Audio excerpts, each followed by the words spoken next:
How your mind tricks you. Don't believe everything you think. Written and published by Echoes of Empowerment. Introduction. Your mind, your greatest ally, shapes your reality, fuels your ambitions, and guides you through life. It's where every dream begins, where every challenge is solved, and where the story of your life unfolds. But what if I told you it's also your greatest trickster? That it can distort your thoughts, lead you to false conclusions, cloud your judgment, and even hold you back from reaching your true potential. Every day, without even realizing it, we fall into mental traps that affect our decisions, relationships, and confidence. These are subtle, sneaky tricks your mind plays, designed to keep you comfortable, but ultimately keeping you stuck. In this book, we dive deep into the workings of the human mind, exposing the 10 most common mental traps that deceive us and shape our reality in ways we don't always understand.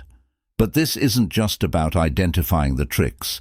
Each chapter is packed with actionable insights, real-life examples, and proven strategies to help you break free from these traps. You'll learn how to challenge your thoughts, shift your mindset, and build the mental resilience needed to live a more empowered and intentional life. Whether it's overcoming self-doubt, escaping the grip of negativity, or learning to embrace uncertainty, this book is your guide to mastering your mind and, ultimately, your life. Chapter 1.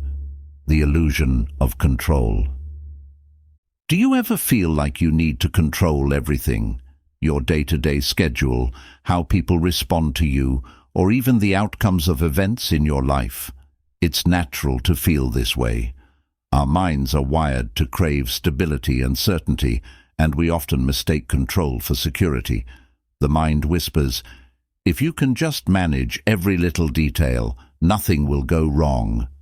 But here's the reality. No matter how hard you try, life is full of uncertainties and variables you simply can't influence. Think about the weather.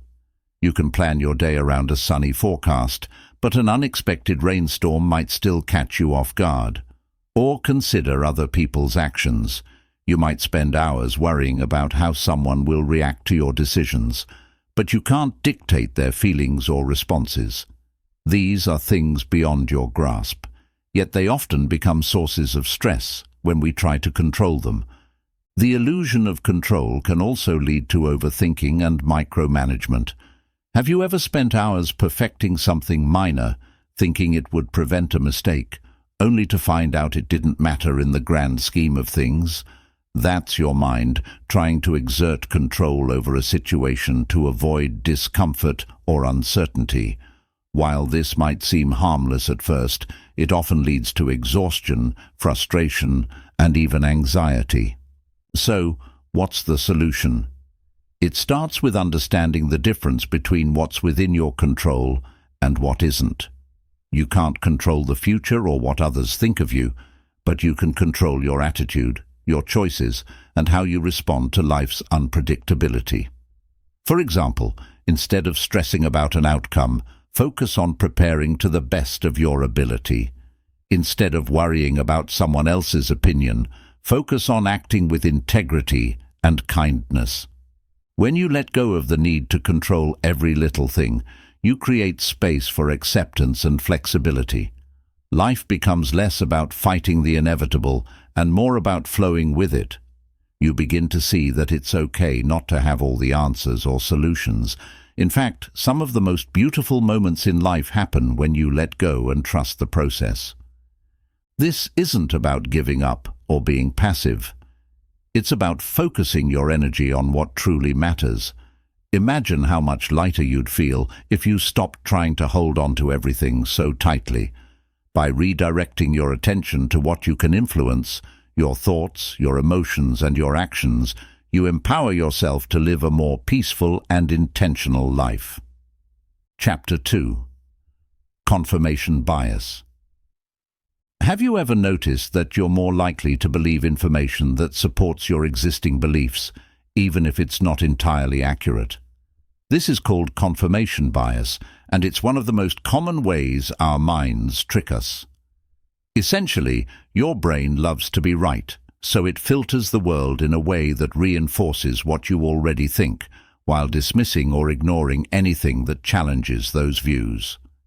For example, if you believe a certain diet is the best for health, you'll probably pay more attention to articles or testimonials that praise it, while disregarding studies or opinions that question its effectiveness.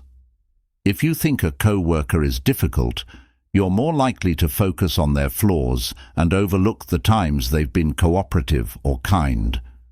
Your mind creates a feedback loop. The more you confirm your beliefs, the stronger they become, whether they're accurate or not. This bias is especially powerful in the age of social media and tailored content. Algorithms feed you posts, videos, and news that align with your preferences, creating a bubble where it feels like everyone thinks the same way you do. Over time, this can make your worldview narrower, leaving little room for growth, understanding, or critical thinking.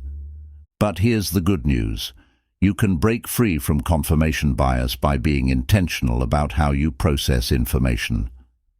Start by questioning your assumptions. When you come across something that supports your belief, ask yourself, is this really true, or am I just seeing what I want to see? Similarly, when you encounter an opposing view, resist the urge to dismiss it outright. Instead, explore it with curiosity. Why do others think this way? What evidence supports their perspective? It can also help to seek out diverse sources of information. If you always read the same blogs or watch the same news channels, try stepping outside your comfort zone. Listen to different voices, especially those that challenge your ideas.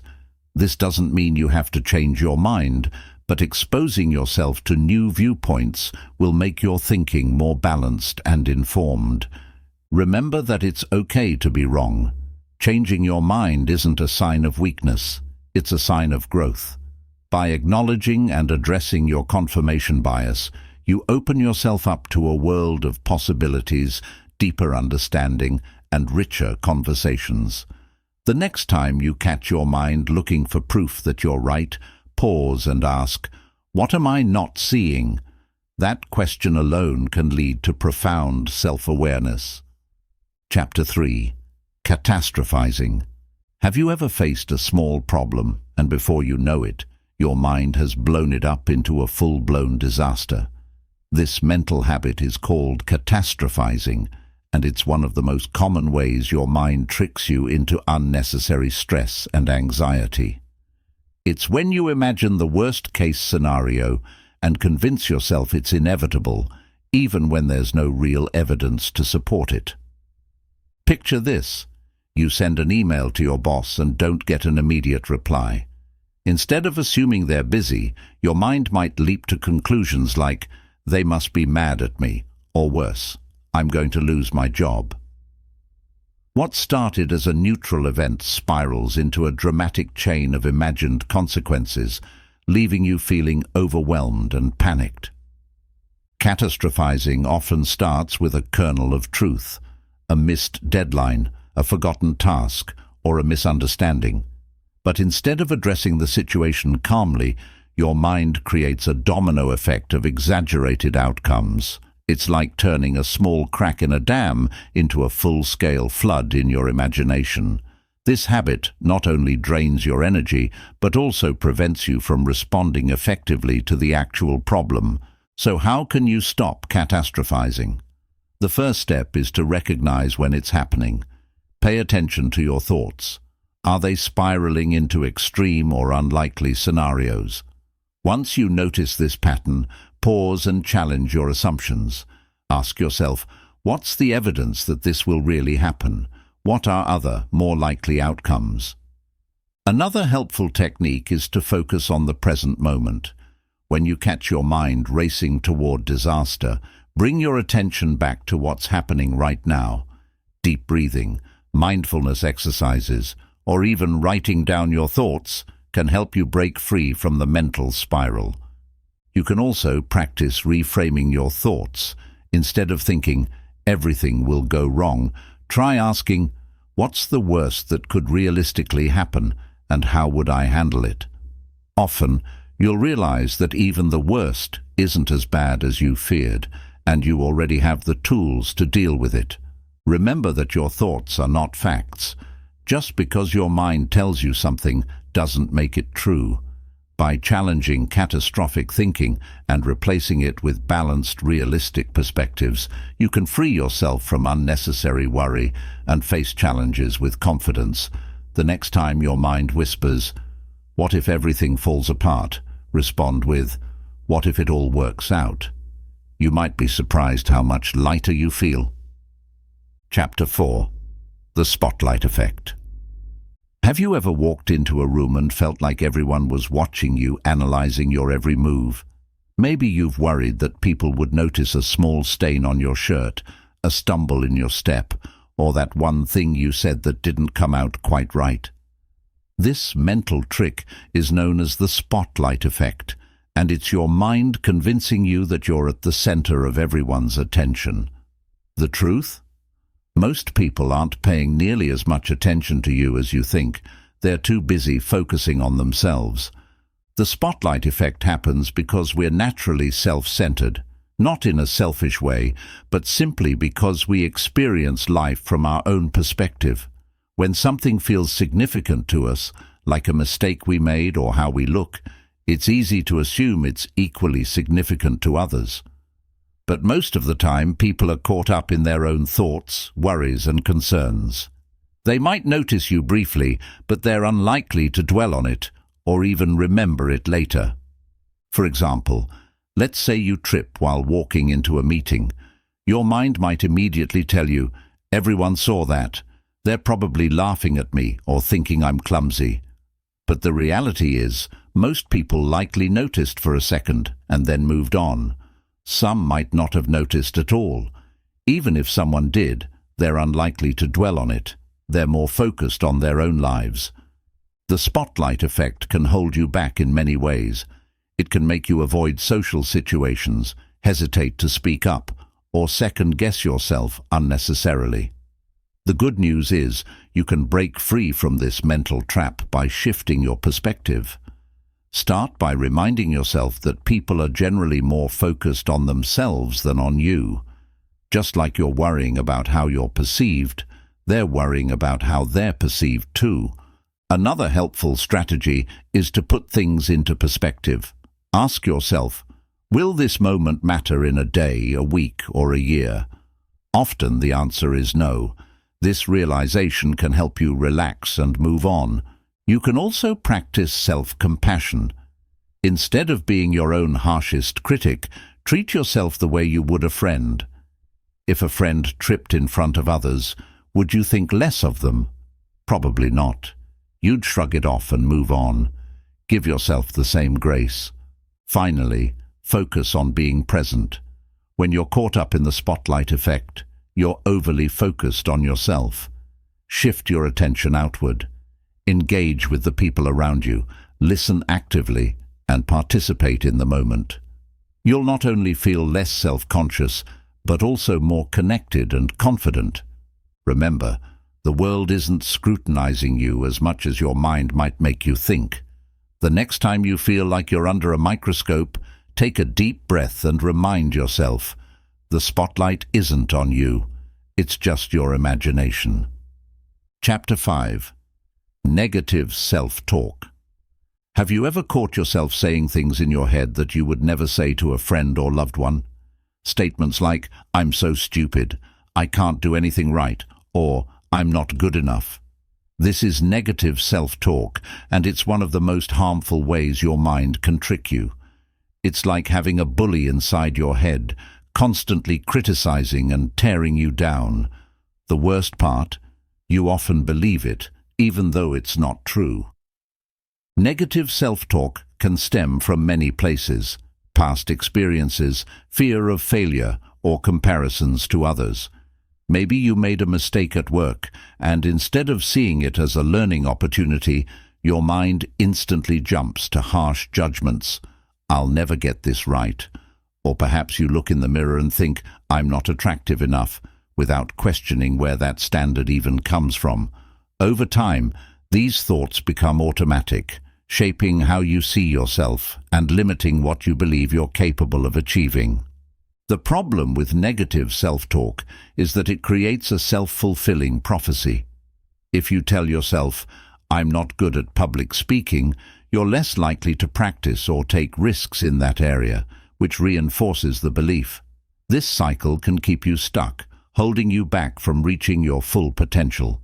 It also takes a toll on your mental health, contributing to feelings of low self-esteem, anxiety, and even depression. So, how do you break free from the grip of negative self-talk? The first step is awareness. Pay attention to your inner dialogue. Notice when you're being overly critical or harsh with yourself. You might even keep a journal to track these thoughts, writing them down to see just how often they occur and what triggers them. Once you've identified your negative self-talk, challenge it. Ask yourself, is this thought really true? Where's the evidence? Often you'll find that these thoughts are based on assumptions or exaggerations, not facts. For instance, if you think, I always mess up, consider times when you've succeeded or handled challenges well. Replacing, I always fail with, sometimes I struggle, but I've overcome challenges before, can shift your mindset significantly. Another powerful technique is to practice self-compassion. Treat yourself as you would a friend. If a friend made a mistake, you wouldn't say, you're such a failure. Instead, you'd likely say, it's okay. Everyone makes mistakes. What can you learn from this?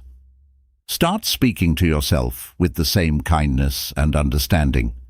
Affirmations can also help rewire your mind. Create positive statements that counteract your negative self-talk.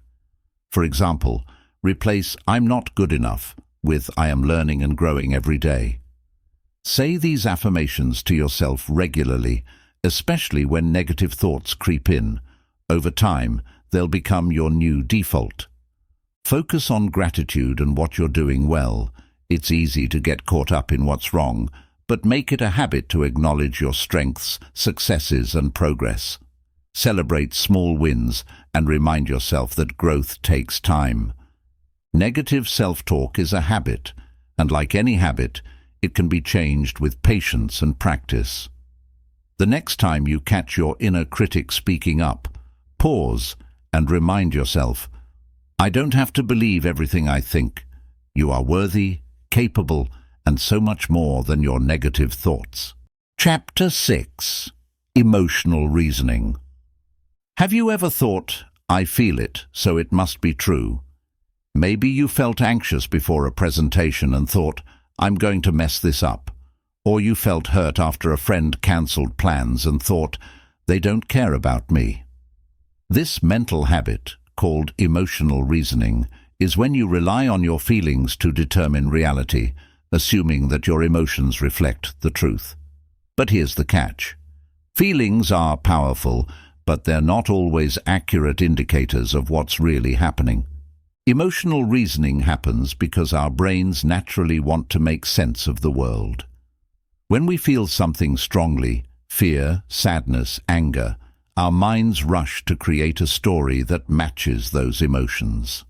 For instance, if you feel nervous before starting something new, your mind might interpret that as, I'm not prepared, or I'm going to fail, even if you've prepared thoroughly.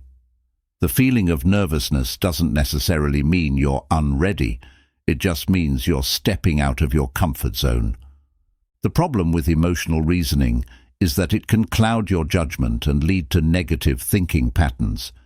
If you assume your feelings are facts, you might avoid opportunities, misinterpret situations, or make decisions based on fear rather than logic. For example, if you feel insecure in a relationship, you might jump to the conclusion that your partner is losing interest, even if they've done nothing to suggest that. Acting on these feelings without questioning them can create unnecessary conflict and self-doubt. So, How can you break free from emotional reasoning? The first step is to separate your feelings from reality. Acknowledge your emotions without letting them dictate your thoughts. For example, if you feel anxious about a big project, instead of thinking, "I'm going to fail," try saying, "I feel nervous because this is important to me, but that doesn't mean I won't do well." This simple shift allows you to validate your feelings without letting them define the outcome. Challenge your thoughts by asking questions like, "What evidence do I have to support this feeling? Is there another way to look at this situation? What would I tell a friend who felt this way?" Often, you'll find that your feelings are based on assumptions or worst-case scenarios rather than facts. By questioning these assumptions, you can reframe your thoughts in a more balanced and realistic way. Practicing mindfulness can also help you manage emotional reasoning. When you feel overwhelmed by an emotion, take a step back and observe it without judgment. Notice where you feel it in your body and label it. "This is anxiety," or "This is frustration." By naming the emotion, you create distance between yourself and the feeling, making it easier to see it as just one part of your experience, not the whole truth. Another strategy is to focus on actions rather than reactions. Instead of letting your emotions dictate how you respond, think about your values and goals. For example, if you feel discouraged about your progress on a project, instead of giving up, remind yourself why you started and take one small step forward. Acting in alignment with your goals rather than your feelings can build confidence and resilience. Remember that emotions are temporary. What feels overwhelming in the moment often fades with time. The next time you find yourself thinking, "I feel this, so it must be true," pause and remind yourself, feelings are valid, but they're not facts. By learning to challenge emotional reasoning, you can make clearer, more thoughtful decisions and free yourself from the grip of unnecessary fear and doubt. Chapter 7. Imposter Syndrome. Have you ever achieved something significant, landed a promotion, completed a big project, or received praise for your work, only to feel like you didn't truly deserve it? Maybe you thought, "I just got lucky," or "They'll figure out I'm not as good as they think I am." This mental pattern, known as imposter syndrome, tricks you into doubting your abilities and feeling like a fraud, even when you've worked hard and earned your success. Imposter syndrome is surprisingly common, especially among high achievers. People who set high standards for themselves or work in competitive fields often experience it because they believe they need to be perfect to be legitimate. Despite evidence of their skills and accomplishments, they feel like they're one mistake away from being exposed. This can lead to constant anxiety, overworking to prove yourself, or even avoiding new challenges out of fear of failure. The root of imposter syndrome lies in the unrealistic expectations we set for ourselves. If you believe you need to know everything, get things right on the first try, or never struggle, you'll inevitably feel like you're falling short, even when you're performing well. Social comparisons can make this worse.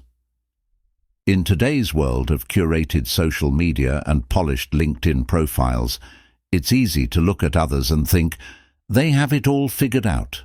Why don't I?" But here's the truth. No one has it all figured out. Everyone faces challenges, makes mistakes, and feels uncertain at times. The difference is that people who don't struggle with imposter syndrome don't let those moments define their self-worth. They see mistakes as opportunities to learn, not proof of incompetence. So, how can you overcome imposter syndrome? Start by recognizing it for what it is, a trick your mind plays on you. Just because you feel like a fraud doesn't mean you are one. Acknowledge those feelings when they come up, but don't let them dictate how you see yourself. Remind yourself that feelings aren't facts, They're temporary and often exaggerated. Take a step back and look at the evidence of your abilities. Write down your accomplishments, skills, and positive feedback you've received from others. When imposter syndrome strikes, revisit this list to remind yourself of what you've achieved.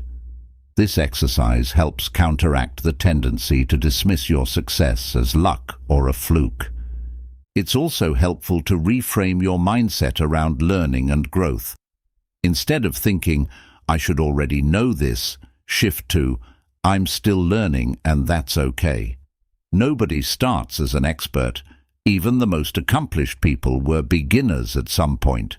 Embrace challenges as opportunities to grow rather than as tests of your worth. Another powerful strategy is to talk about it. Imposter syndrome thrives in silence. Share your feelings with trusted friends, colleagues, or mentors. You'll likely discover that they've experienced similar doubts, which can help normalize your feelings and make them less intimidating. Hearing others' stories can also remind you that even successful people face self-doubt. It's a part of being human. Practice self-compassion. Be kind to yourself, especially when things don't go as planned. Recognize that making mistakes or feeling uncertain doesn't make you less capable, it makes you human. Treat yourself with the same understanding and encouragement you would offer a friend. Overcoming imposter syndrome takes time and effort, but it's entirely possible. The next time you hear that inner voice saying, "I don't belong here," pause and remind yourself, "I've worked hard to get where I am, and I deserve to be here." The truth is, you're not a fraud. You're growing, learning, and earning your place every day. Chapter 8. Cognitive Dissonance. Have you ever felt uncomfortable when your actions didn't align with your beliefs or values? Maybe you told yourself you'd eat healthier, but you grabbed a fast food meal anyway, and then you found yourself rationalizing it with thoughts like, "I didn't have time to cook," or "one meal won't matter." That uncomfortable tension you feel in moments like these is called cognitive dissonance. It's a mental conflict that arises when your behavior and your beliefs are out of sync. Cognitive dissonance happens because your mind wants consistency. When your actions contradict your values or beliefs, your brain experiences a kind of mental discomfort and works to resolve it. This resolution often takes the form of rationalization, convincing yourself that your actions are justified or that your beliefs weren't that important to begin with. For instance, if you skipped a workout despite committing to a fitness routine, you might think, "I worked hard yesterday, so I deserve a break." While this explanation soothes the discomfort, it doesn't address the underlying inconsistency. The problem with cognitive dissonance is that it can create patterns of self-deception. Instead of addressing the gap between your actions and beliefs, you build excuses to bridge the gap temporarily. Over time, this can lead to frustration, guilt, and even a weakening of your values. For example, if you repeatedly justify breaking promises to yourself, like saving money or being punctual, you might start to lose trust in your ability to follow through. But cognitive dissonance isn't all bad. It's actually a sign that you care about your values. That discomfort is your mind's way of signaling that something feels off. The key is to use this signal constructively rather than ignoring it or rationalizing it away. So how can you deal with cognitive dissonance in a healthy way? The first step is to notice when it's happening. Pay attention to moments when you feel uneasy about a decision or action. Instead of brushing off that feeling, pause and ask yourself, what belief or value is this conflicting with? Naming the source of the dissonance can help you understand what's really bothering you. Evaluate your actions and beliefs honestly. Sometimes dissonance occurs because your beliefs need adjusting.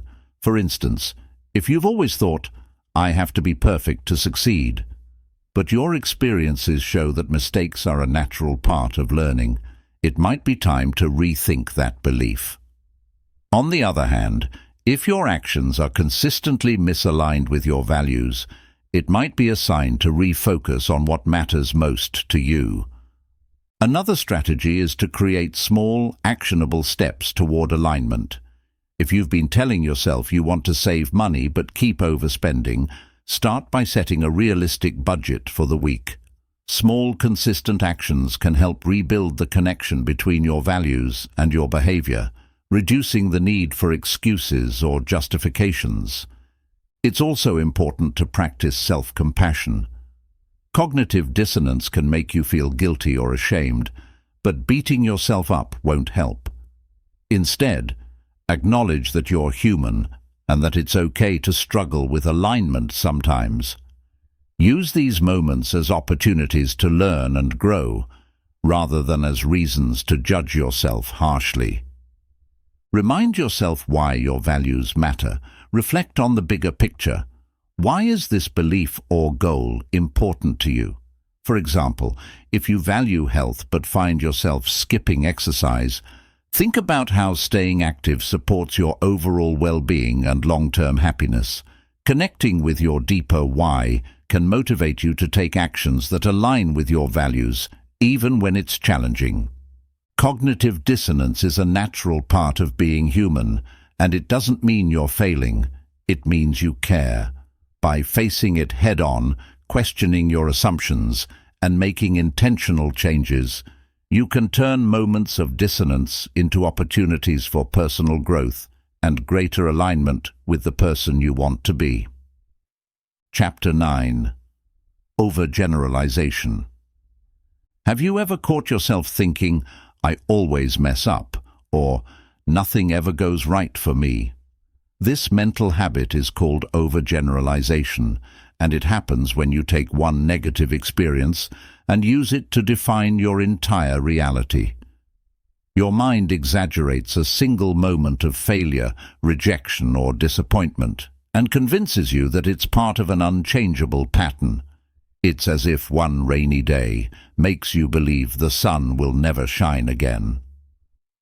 Overgeneralization often starts small, triggered by an emotional event. Maybe you didn't do well on a job interview, and instead of thinking, "This one didn't work out," your mind jumps to, "I'm terrible at interviews," or "I'll never get a good job." The problem with overgeneralization is that it amplifies negativity and prevents you from seeing the full picture. It turns isolated incidents into universal truths, making your challenges feel permanent and your successes invisible. This thinking pattern can affect every area of your life: relationships, career, health, and even your self-esteem. For example, if a relationship ends, you might think, "I'm always unlucky in love," ignoring the fact that you've had meaningful connections in the past, or that this breakup is a natural part of life. Or if you make a mistake at work, you might think, "I'm a failure," disregarding all the times you've done your job well. Overgeneralization creates a mental fog, making it hard to see opportunities, growth, and nuance. Why does overgeneralization happen? It's partly because your brain is wired to protect you from pain. By creating a rule based on a negative experience, your mind tries to prepare you for similar situations in the future. If you convince yourself that you'll always fail, you might avoid risks altogether, which feels safer in the short term. But in the long term, this mindset can hold you back from trying new things, building resilience, and finding success. Breaking free from overgeneralization requires a conscious effort to challenge your thoughts and reframe your perspective. The first step is to recognize when you're overgeneralizing. Pay attention to words like always, never, and everyone. These absolute terms are often red flags that your mind is making broad assumptions based on limited evidence.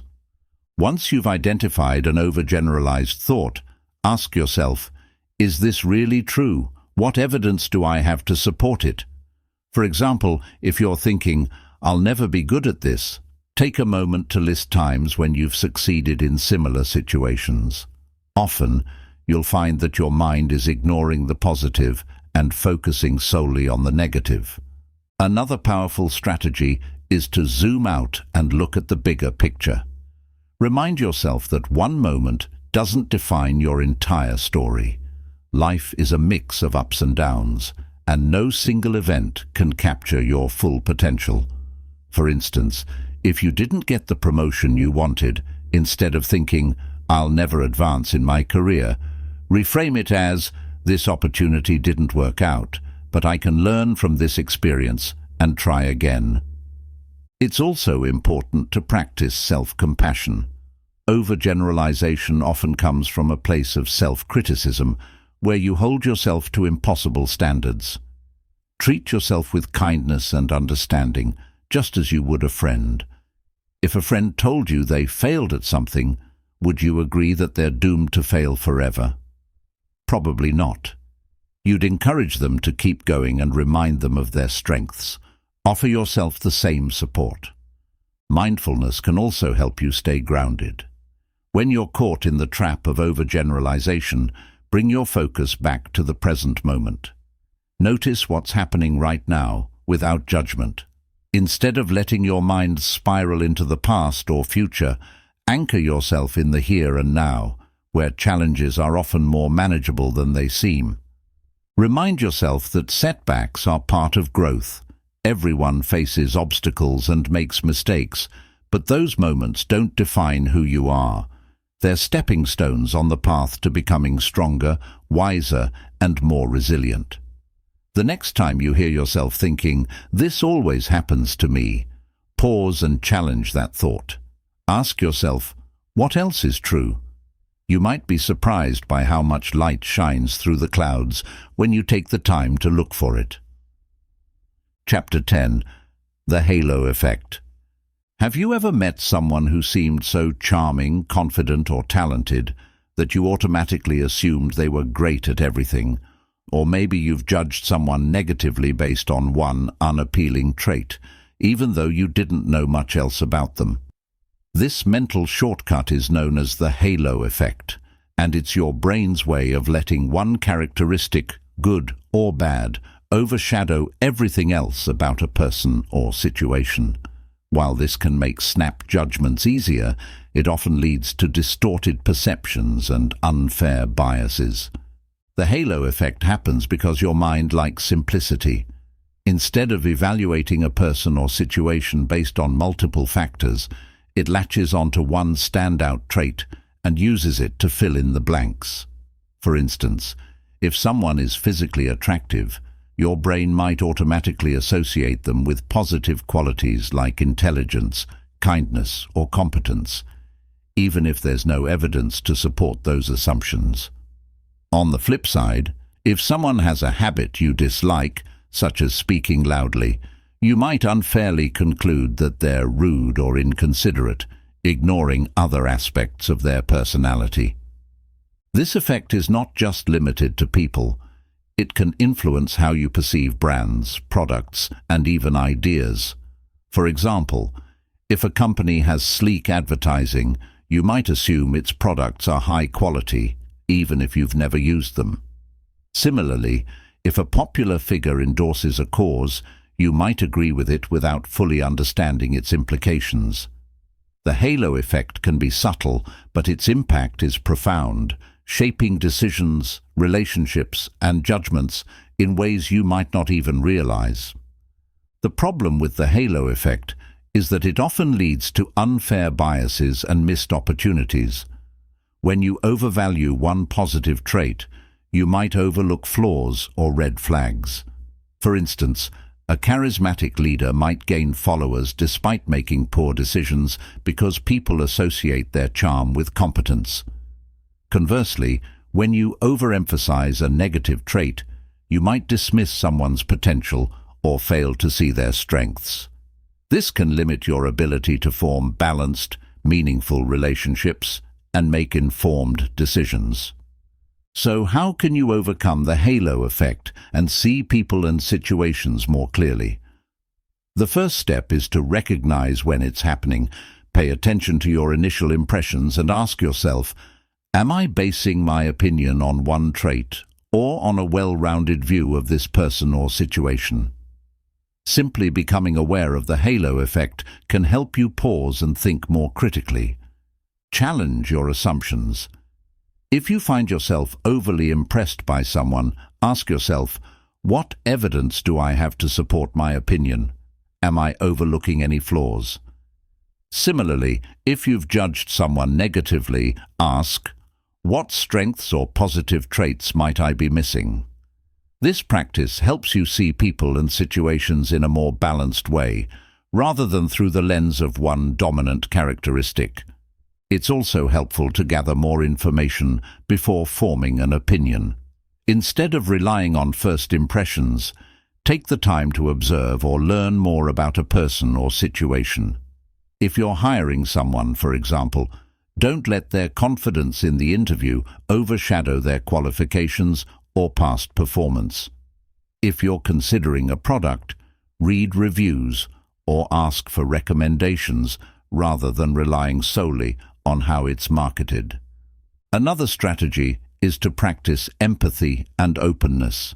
Remind yourself that everyone is complex and multifaceted, just like you. People have strengths and weaknesses, and no one fits neatly into a single category. By approaching others with curiosity and a willingness to learn, you can form deeper, more authentic connections. Be mindful of how the halo effect influences your own self-perception. Just as you might judge others based on one trait, you might judge yourself in the same way. For example, you might focus on a single mistake and let it overshadow your achievements, or you might overestimate your abilities in one area and ignore where you need to grow. Strive for a balanced view of yourself, recognizing both your strengths and areas for improvement. The halo effect is a natural mental shortcut, but it doesn't have to control your perceptions. By questioning your assumptions, gathering more information, and embracing a nuanced view of the world, you can move beyond superficial judgments and see people and situations for what they truly are. The next time you catch yourself thinking, they seem perfect, or they're always like this, pause and dig deeper. You might be surprised at what you discover when you look beyond the halo. A network error occurred. Please check your connection and try again. If this issue persists, please contact us through our help center at help.openai.com. Chapter 11. The Anchoring Effect. Have you ever been influenced by the first piece of information you received, even if it wasn't entirely accurate or relevant? Maybe you saw a price tag for a car at $30,000 and immediately judged all lower prices as good deals, even if the car wasn't worth that much. Or perhaps someone told you, this person is difficult to work with, and you found it hard to see them differently, even after positive experiences. This is the anchoring effect, a mental shortcut where your mind latches onto an initial piece of information and uses it as a reference point for all future judgments or decisions. The anchoring effect is powerful because it happens subconsciously. When you encounter a piece of information, whether it's a number, a statement, or even a first impression, your brain uses it as a mental anchor. All subsequent thoughts and evaluations are compared to this anchor, even if it's arbitrary or flawed. For example, if a salary negotiation starts with a lowball offer, you might end up settling for less than you're worth because the initial number sets the tone for the discussion. Similarly, in social situations, a first impression, positive or negative, can influence how you perceive someone's actions, no matter what they do afterward. This mental bias can lead to significant distortions in how you see the world. Anchoring can cause you to overvalue or undervalue things, miss important details, or make decisions that aren't in your best interest. In marketing, businesses often use anchoring to influence your spending. For instance, a store might display a high-priced item prominently to make mid-priced items seem like bargains. Anchors also play a role in negotiations, legal judgments, and even everyday conversations. Once an anchor is set, it's hard to break free from its influence. But the anchoring effect isn't just about numbers or negotiations. It also impacts how you view yourself. If someone labels you early on in life, calling you shy, talented, or not good at math, that label can become an anchor for your self-perception. Even as you grow and change, you might unconsciously compare yourself to that initial judgment, limiting your potential or skewing how you see your abilities. So, how do you overcome the anchoring effect and make clearer, more rational decisions? The first step is to recognize when an anchor is influencing you. Ask yourself, am I basing my decision or opinion on the first piece of information I received? Is this initial reference point actually accurate or relevant? Awareness is the key to breaking free from automatic thinking. Gather more information and expand your perspective. If you're shopping, compare prices across multiple sources instead of relying on the first number you see. If you're meeting someone new, give yourself time to observe their behavior and form your own opinions rather than sticking to what you were told. The more data you have, the less power a single anchor will have over your judgment. Another strategy is to set your own anchors deliberately. If you're entering a negotiation, research the fair market value ahead of time and use that as your reference point rather than relying on what the other party presents. Similarly, when evaluating your own abilities or worth, base your judgments on facts and evidence, like skills you've developed or achievements you've earned, rather than on outdated labels or criticisms. Mindfulness can also help you resist the pull of anchors. When you notice an anchor influencing your thoughts, pause and take a step back. Reflect on what really matters in the situation and focus on the bigger picture. Anchors often narrow your perspective, but mindfulness can help you widen it, allowing for a more balanced and thoughtful response. Practice flexibility and openness. Remind yourself that no single piece of information, whether it's a price, a label, or a first impression, defines the whole story. People, situations, and opportunities are complex and multifaceted. By staying curious and questioning your assumptions, you can break free from the anchoring effect and make decisions that align with your values and goals. The anchoring effect is a subtle but pervasive mental bias that can shape your choices and perceptions in surprising ways. By becoming aware of its influence and taking steps to counteract it, you can approach life with greater clarity and confidence. The next time you find yourself stuck on an initial impression or number, pause and ask, what else do I need to consider? With this mindset, you'll be able to anchor yourself in truth rather than in assumptions. Chapter 12. The Bandwagon Effect. Have you ever found yourself agreeing with the majority, not because you deeply believed in something, but simply because everyone else seemed to?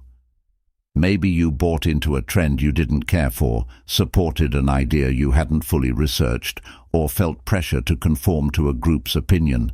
This is the bandwagon effect, a psychological phenomenon where people adopt certain behaviors, beliefs, or attitudes simply because others are doing the same.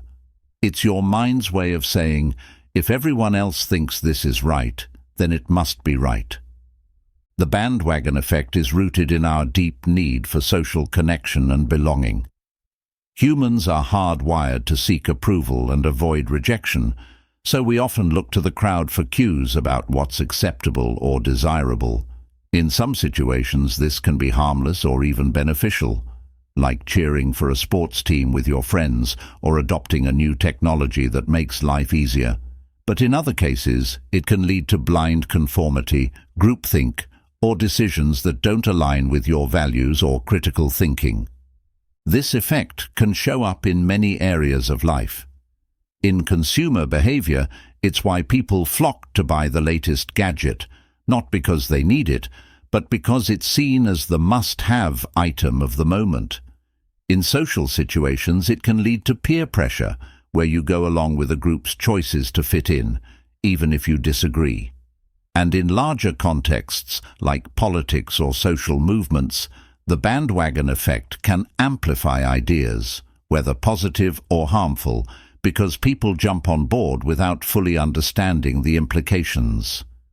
The danger of the bandwagon effect is that it often overrides your individual judgment. When you're caught up in the crowd, it's easy to stop asking important questions. Do I really agree with this? Does this align with my values? What are the consequences of this choice? Instead, the group's momentum carries you forward, making it harder to step back and think critically. Breaking free from the bandwagon effect starts with awareness. Pay attention to situations where you feel pressured to conform or agree. Ask yourself, am I doing this because I believe in it or because everyone else is? Recognizing when you're being influenced by the crowd is the first step toward reclaiming your autonomy. Take time to evaluate your own values, beliefs, and priorities. What matters most to you? When you have a strong sense of your identity and principles, it becomes easier to resist external pressures.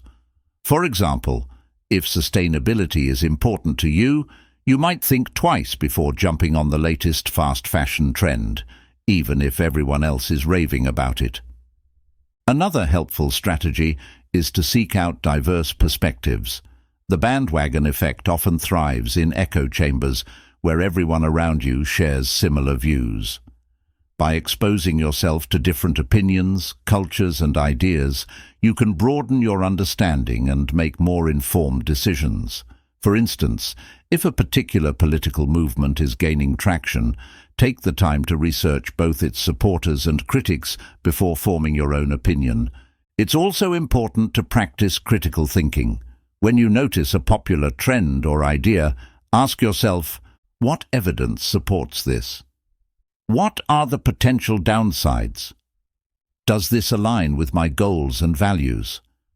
By engaging with these questions, you can move beyond surface-level influence and make choices that feel authentic to you. Mindfulness can also help you resist the pull of the crowd. When you feel swept up in a group's energy, pause and ground yourself in the present moment. Take a few deep breaths and reflect on how you're feeling. Are you excited, anxious, or uncertain? Acknowledging your emotions can help you separate them from the external pressure to conform. Remember that it's okay to stand out. Going against the crowd can be intimidating, but it's often necessary to stay true to yourself. Trust that your perspective is valid, even if it's different from the majority. In fact, some of the most innovative ideas and meaningful changes in history have come from people who dared to challenge the status quo. The bandwagon effect is a natural part of human behavior, but it doesn't have to control you. By staying aware, asking questions, and honoring your individuality, you can make choices that reflect who you truly are, rather than who the crowd wants you to be. The next time you find yourself tempted to follow the crowd, pause and ask, am I on this bandwagon because I believe in it, or because it's simply rolling by? Chapter 13. The Sunk Cost Fallacy. Have you ever found yourself sticking with something, whether it's a project, relationship, job, or investment, not because it's making you happy or serving you, but because you've already put so much time, effort, or money into it? That's the sunk cost fallacy at work, a psychological trap where your mind convinces you to keep investing in something simply to avoid wasting what you've already spent, even when it's no longer a wise or beneficial choice. The term sunk cost refers to resources that are already gone, time, money, or effort that can't be recovered. Logically, these past investments shouldn't factor into decisions about the future. However, your brain doesn't always think logically. Instead, It clings to the idea that abandoning something means admitting defeat or failure, which can feel emotionally unbearable. As a result, you may keep pouring resources into a losing proposition, hoping to make it worth it, even when all signs point to letting go. The sunk cost fallacy shows up in many areas of life. In personal relationships, you might stay with a partner who no longer makes you happy because you've been together for years and can't bear to see that time as wasted. At work, you might stick with a job that's draining you because you've invested years climbing the corporate ladder. Even in small, everyday decisions, the sunk cost fallacy can rear its head, like forcing yourself to finish a terrible movie because you paid for the ticket, or continuing a meal you're not enjoying because you spent money on it. The problem with the sunk cost fallacy is that it often leads to more wasted resources. By focusing on what you've already lost, you ignore the opportunity to make better choices moving forward.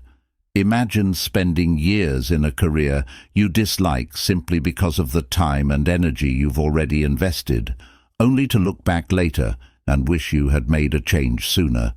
The sunk cost fallacy keeps you trapped in a cycle of diminishing returns, where you're throwing good resources after bad. So, how do you break free from this mental trap? The first step is to recognize when it's happening. Pay attention to moments when you're justifying a decision based on past investments rather than future benefits. Ask yourself, am I sticking with this because it's truly the best option, or because I don't want to feel like I've wasted my time or money? Focus on the present and the future rather than the past. What matters most is not what you've already invested, but what you stand to gain or lose moving forward. If continuing with a choice no longer aligns with your goals, values, or well-being, it might be time to let it go, even if that means walking away from a significant investment. For example, if you've spent years in a relationship that's no longer fulfilling, consider whether staying will bring you the happiness and growth you desire, or if it's holding you back. Another helpful strategy is to reframe the idea of wasting resources. Instead of seeing letting go as a failure, view it as a learning experience. Every investment, whether it's time, money, or effort, teaches you something valuable, even if the outcome isn't what you hoped for. By shifting your perspective, you can let go of the guilt and focus on what you've gained from the experience. You can also practice decision-making based on objective criteria. Create a list of pros and cons, or outline your long-term goals. Does sticking with this choice move you closer to your desired future, or is it keeping you stuck? Having a clear framework can help you make decisions that are grounded in logic and intention, rather than emotions tied to the past. Practice self-compassion. The sunk cost fallacy often comes with feelings of regret, guilt, or fear of judgment. Remind yourself that everyone makes decisions based on the information they have at the time. Just because something didn't work out as planned doesn't mean you failed. It means you're human. Forgive yourself for past investments that didn't pan out and focus on making the best decisions for your future. The sunk cost fallacy is a powerful mental trap, but it's not impossible to overcome. By shifting your focus from what's already gone to what lies ahead, you can free yourself from the burden of past investments and make choices that align with your happiness and goals. The next time you catch yourself thinking, "I've already put so much into this," pause and ask, what will serve me best moving forward? Letting go isn't about giving up. It's about creating space for something better. Chapter 14. Social Comparison Trap. Do you ever catch yourself looking at someone else's life and thinking, "Why can't I have that?" Or, "They're so much more successful, happier, or better than me"? This mental habit is known as the social comparison trap, and it's one of the most common ways your mind can trick you into feeling inadequate or unworthy. By comparing yourself to others, often without knowing the full context, you undermine your own confidence and happiness. Social comparison is a natural human tendency. We use it as a way to measure our progress, understand our place in the world, and learn from others. In small doses, it can even motivate us to improve ourselves. But in today's hyper-connected world, where social media showcases carefully curated versions of people's lives, social comparison often becomes unhealthy. You might see someone posting about their new job, vacation, or relationship, and immediately feel like your own achievements pale in comparison. The problem is, you're comparing your behind-the-scenes reality to someone else's highlight reel. The social comparison trap can show up in many areas of life. At work, you might compare your career trajectory to a colleague's and feel like you're falling behind. In relationships, you might envy a friend's seemingly perfect partnership while ignoring the challenges they don't share. Even in your appearance, you might measure yourself against influencers or celebrities, forgetting that their polished images often come with filters, makeup, and professional editing.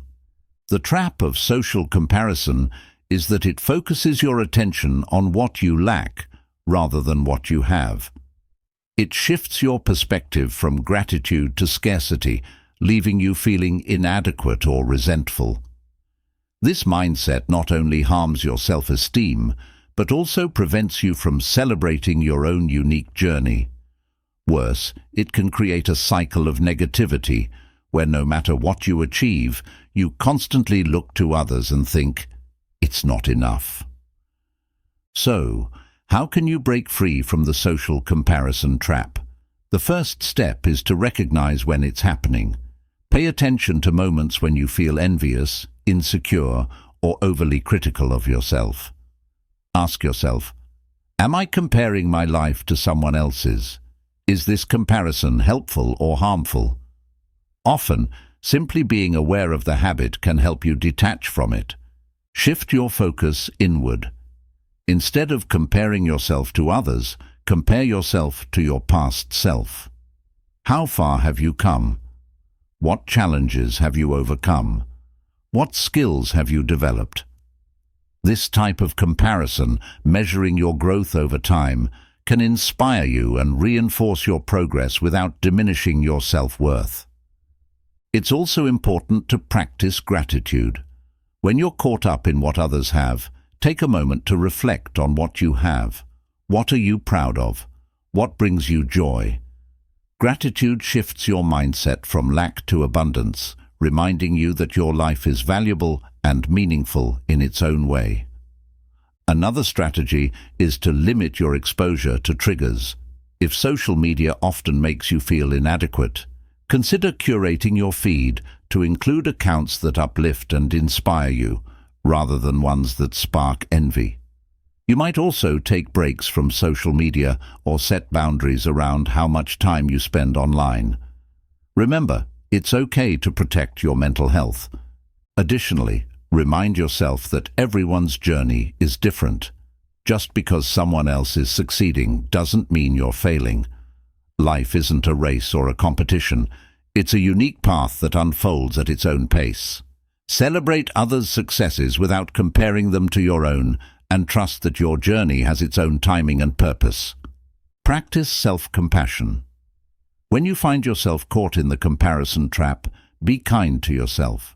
Acknowledge your feelings without judgment, and remind yourself that it's okay to have moments of doubt or insecurity. Treat yourself with the same understanding and encouragement you would offer a friend. The social comparison trap is easy to fall into, but it doesn't have to define you. By shifting your focus inward, practicing gratitude, and embracing your unique journey, you can break free from the cycle of comparison and build a life that feels fulfilling and authentic to you. The next time you find yourself thinking, "Why don't I have what they have?" pause and ask, "What do I already have, and how can I make the most of it?" You might be surprised by how much beauty and value your life already holds. Chapter 15. The Ostrich Effect. Have you ever avoided checking your bank account after an expensive weekend, skipped a doctor's appointment because you were afraid of bad news, or ignored a problem at work, hoping it would resolve itself? This behavior is an example of the ostrich effect, a psychological tendency to bury your head in the sand and avoid unpleasant information. While it might feel comforting in the moment, this mental habit often leads to bigger problems in the long run. The ostrich effect is driven by our natural desire to avoid discomfort. When we anticipate bad news or unpleasant truths, our minds convince us that it's better not to know. Ignorance can feel like a temporary shield against anxiety, guilt, or fear. However, avoiding a problem doesn't make it go away. It often makes it worse. For example, avoiding a financial issue might lead to mounting debt, or ignoring health symptoms might delay necessary treatment. This effect can show up in various aspects of life. In personal finances, people might avoid opening bills, checking their credit score, or facing budgeting challenges because the thought of dealing with money stresses them out. In relationships, someone might ignore growing tension or avoid difficult conversations to dodge conflict, only to see the issues escalate. Even at work, people might procrastinate on tasks they're uncertain about, leading to last-minute panic and lower quality results. The ostrich effect might feel protective, but it's a short-term solution that often causes long-term harm. By avoiding reality, you lose the chance to address issues proactively and make informed decisions. Instead, the problems you ignore tend to grow until they become unavoidable, leaving you feeling overwhelmed and unprepared. So, how do you overcome the ostrich effect and face challenges head-on? The first step is to acknowledge when you're avoiding something. Pay attention to moments when you find yourself procrastinating, ignoring, or rationalizing why you shouldn't deal with a situation.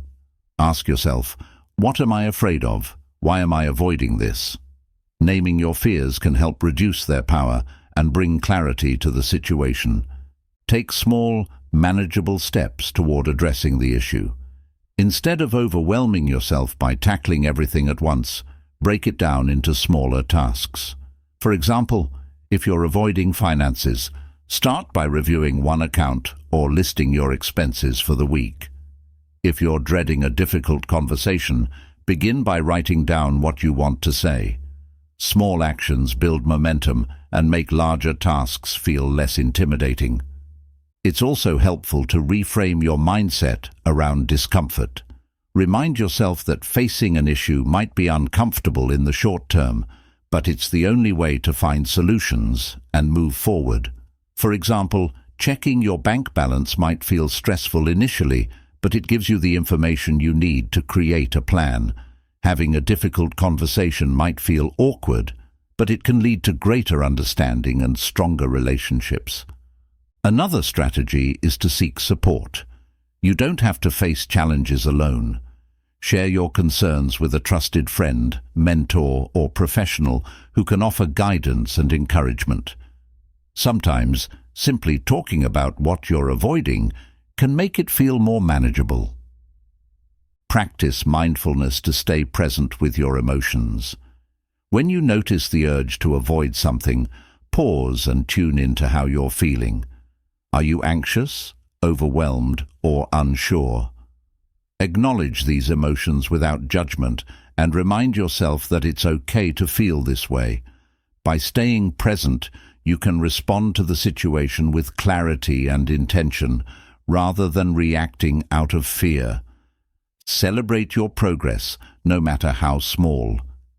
Each time you face a challenge instead of avoiding it, you build resilience and confidence.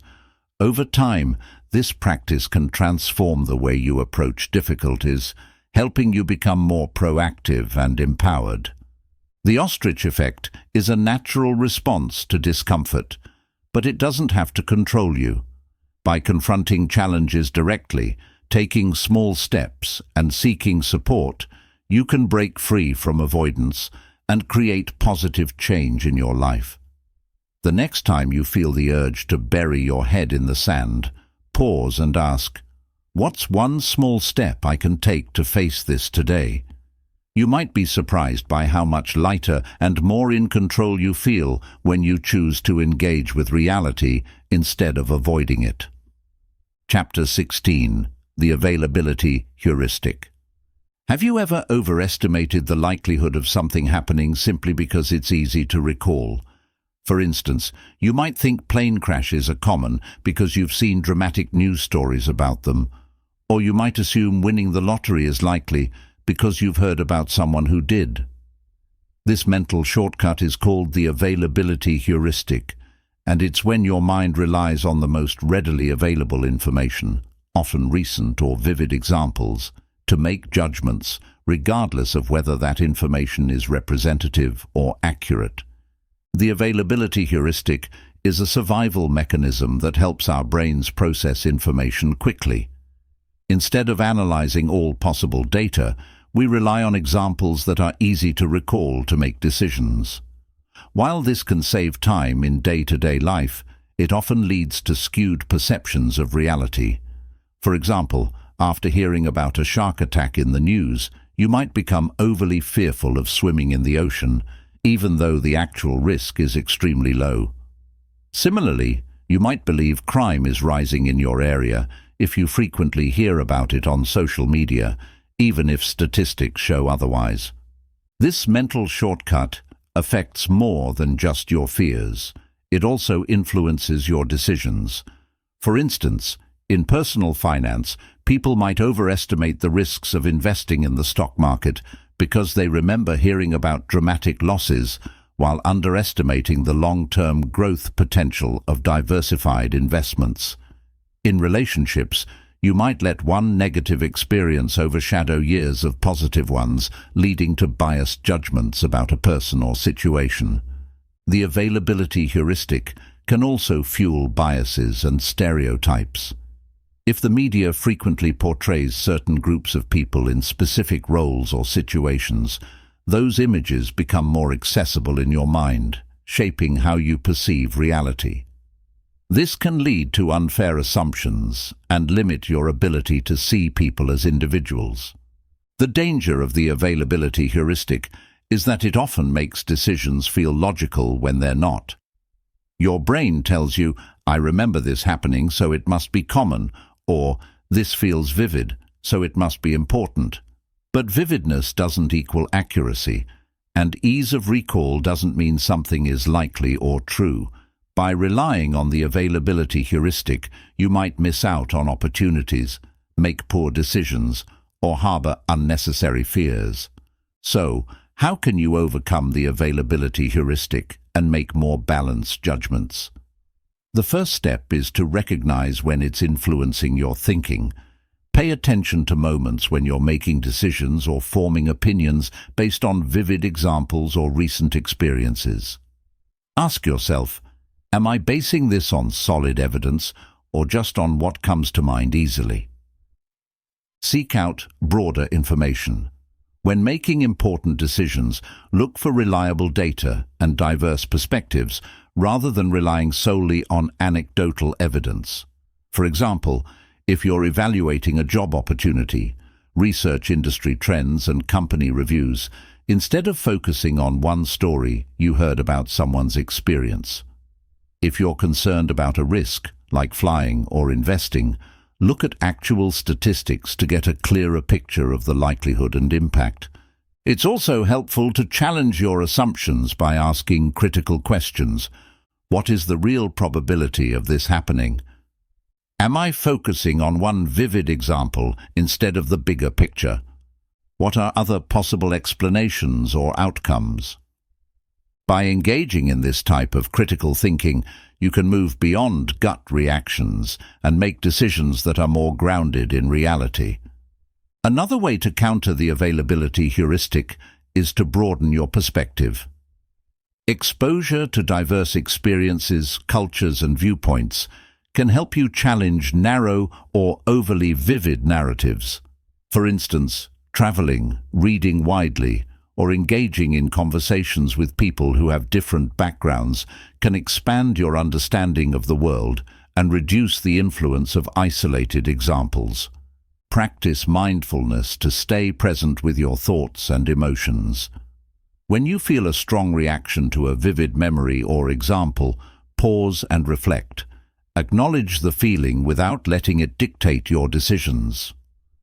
For example, if a recent car accident makes you anxious about driving, remind yourself that the emotional intensity of the memory doesn't necessarily reflect the actual risk.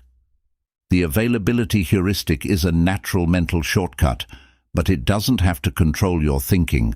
By questioning vivid examples, seeking reliable data, and broadening your perspective, you can make clearer, more informed decisions.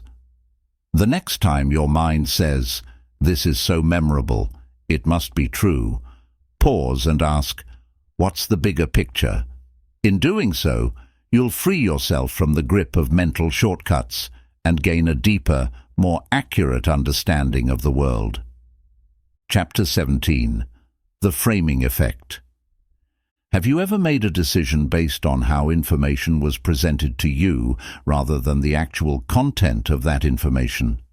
For example, you might choose a product labeled 90% fat-free over one labeled contains 10% fat, even though they're identical. This mental bias is called the framing effect, and it refers to how the way information is framed can significantly influence your choices and perceptions, even when the facts remain the same. The framing effect is rooted in how our brains process information. When something is framed in a positive light, such as gains or success, we're more likely to view it favorably. Conversely, when the same information is framed negatively, such as losses or failure, we're more likely to avoid it. For instance, people are more likely to opt for a medical treatment that has a 95% survival rate than one that carries a 5% chance of death, even though both statistics communicate the same risk. This mental bias can have far-reaching implications in various aspects of life. In marketing, companies often use framing to influence consumer behavior. A sale that says, "Save $20," is more appealing than one that says, "Pay $80," even if the original price was $100. In politics, policies are often framed to appeal to emotions. A tax cut might be presented as returning money to hard-working families, while opponents frame it as reducing funding for essential services. These frames shape public opinion by focusing attention on specific aspects of the issue. The framing effect also affects personal decisions. In relationships, the way a situation is presented can influence how you interpret it. For example, if someone says, "We've been through so many challenges and made it," you might feel proud and committed, while framing it as, "We've had so many struggles," might leave you feeling frustrated or doubtful. Similarly, in your career, a job opportunity framed as a chance to grow through challenges might seem exciting, while one framed as a lot of hard work might feel daunting. The danger of the framing effect is that it often leads to irrational decisions. By focusing on how information is presented rather than its actual substance, you might choose options that aren't truly in your best interest. It can also make you more susceptible to manipulation, as people who understand this bias can use it to influence your behavior. So, how can you overcome the framing effect and make more objective decisions? The first step is to recognize when information is being framed. Pay attention to the language and tone used to present choices. Ask yourself, is this framing influencing how I feel about the decision? What's the actual information behind the words? Reframe the information yourself. Look at the same data from multiple perspectives. For example, if a diet plan boasts a 90% success rate, consider the 10% failure rate as well. By actively reframing the information, you can see the full picture and make a more balanced judgment. Another strategy is to focus on your values and goals. When faced with a framed decision, ask, does this align with what's important to me? For example, if a financial advisor presents an investment as highly rewarding, think about whether it matches your risk tolerance and long-term goals, instead of getting caught up in the positive framing. It's also helpful to slow down your decision-making process. The framing effect often works because it triggers emotional responses that lead to snap decisions.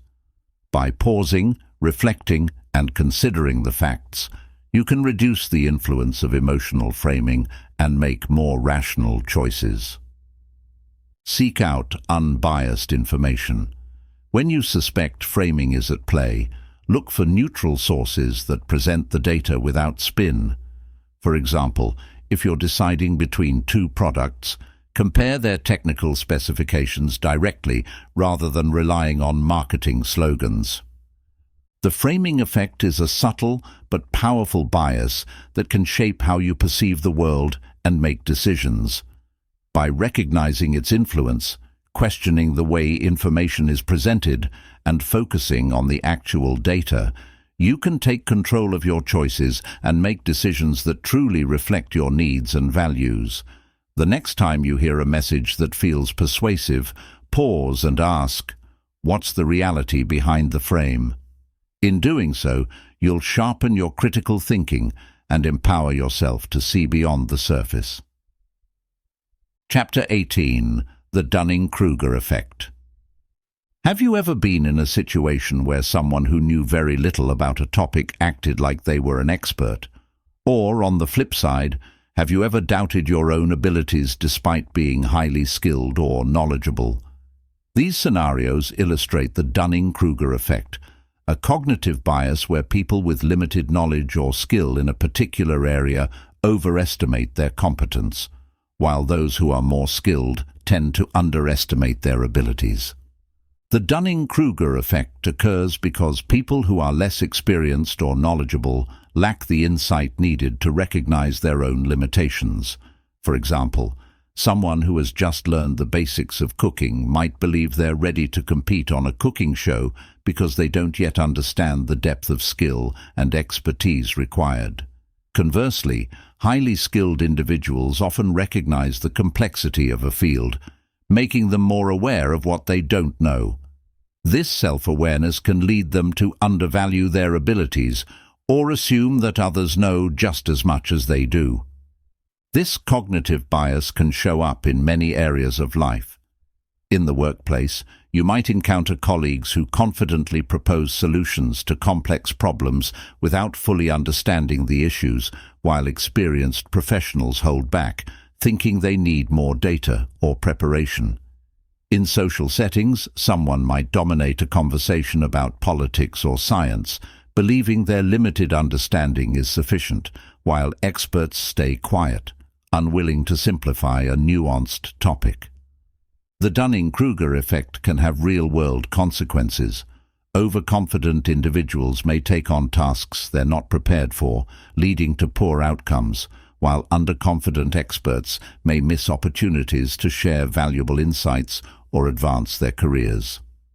On a societal level, this bias can contribute to the spread of misinformation, as people with limited understanding confidently present their opinions as facts, influencing others who don't know enough to question them. So, how can you counter the Dunning-Kruger effect in yourself and others? The first step is to cultivate self-awareness. Ask yourself, how much do I really know about this topic? Could there be more to it than I realize? Being honest about your knowledge and experience is key to avoiding overconfidence. Similarly, if you're doubting your abilities, remind yourself that self-doubt often accompanies expertise.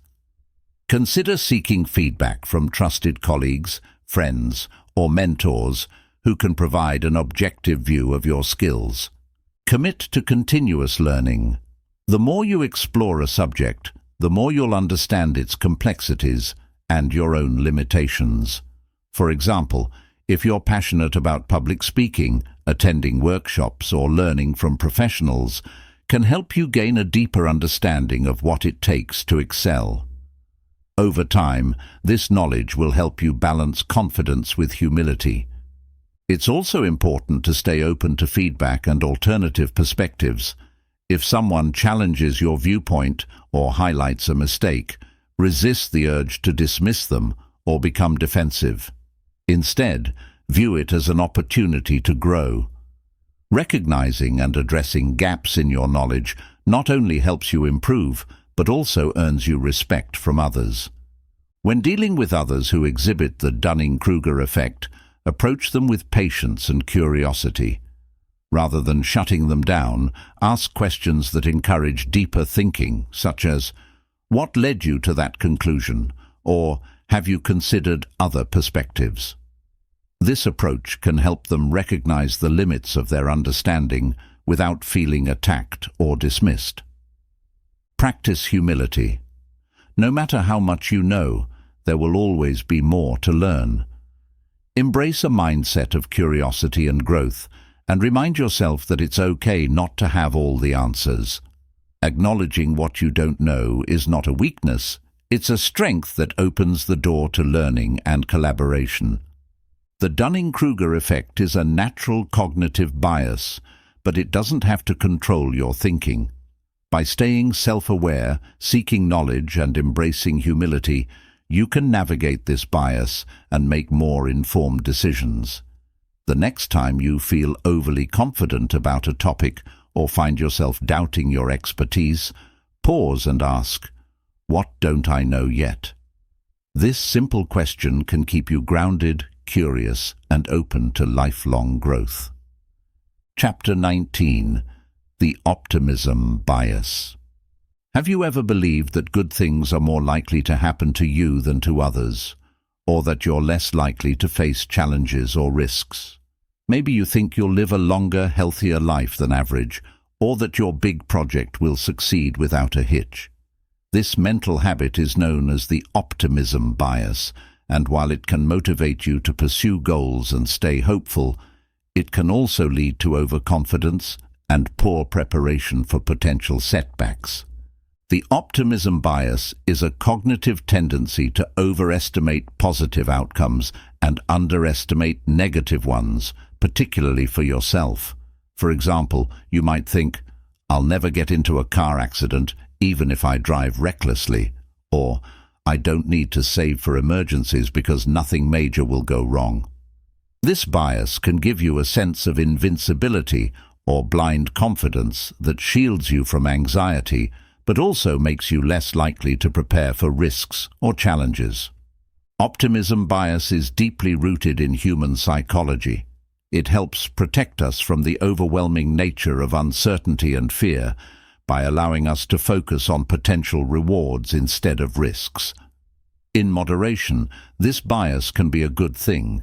It can motivate you to take risks, try new things, and push forward even when the odds aren't entirely in your favor. For example, entrepreneurs often rely on optimism to start businesses, despite the high rate of failure.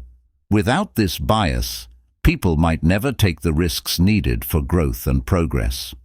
However, unchecked optimism bias can also lead to unrealistic expectations, poor planning, and avoidable failures. For instance, if you assume a project will go smoothly, you might neglect contingency plans, only to face delays or obstacles that derail your progress. In relationships, optimism bias might make you overlook red flags, believing that everything will work out on its own. In finances, it might lead to undersaving or overspending, assuming you'll always have time to catch up later. So how can you manage the optimism bias and maintain a balanced perspective? The key is to balance hope and realism. Start by recognizing when optimism might be clouding your judgment. Ask yourself, am I assuming the best-case scenario? Have I considered potential challenges or risks? Acknowledging the possibility of setbacks doesn't mean giving up on optimism. It means preparing for a range of outcomes. Adopt a mindset of strategic optimism. This involves maintaining a positive outlook while also planning for potential obstacles. For example, if you're starting a new project, visualize its success, but also create backup plans in case things don't go as expected. If you're pursuing a big goal, like running a marathon, be optimistic about crossing the finish line, but realistic about the time and effort needed to train properly.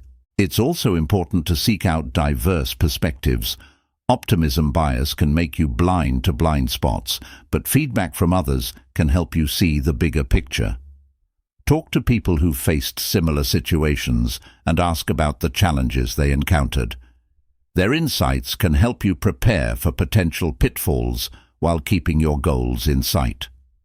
Practicing mindfulness can also help you stay grounded.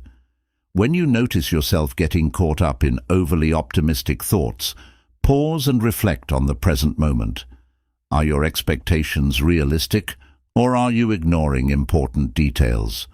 Mindfulness helps you approach situations with clarity and balance, allowing you to embrace both optimism and caution. Finally, cultivate resilience. Optimism bias often assumes that avoiding setbacks is the goal, but challenges are an inevitable part of life. Instead of fearing or ignoring them, focus on building the skills and mindset needed to navigate them. Resilience allows you to stay hopeful while also being prepared for the ups and downs of life. The optimism bias is a natural part of being human, and it can be a powerful force for motivation and hope.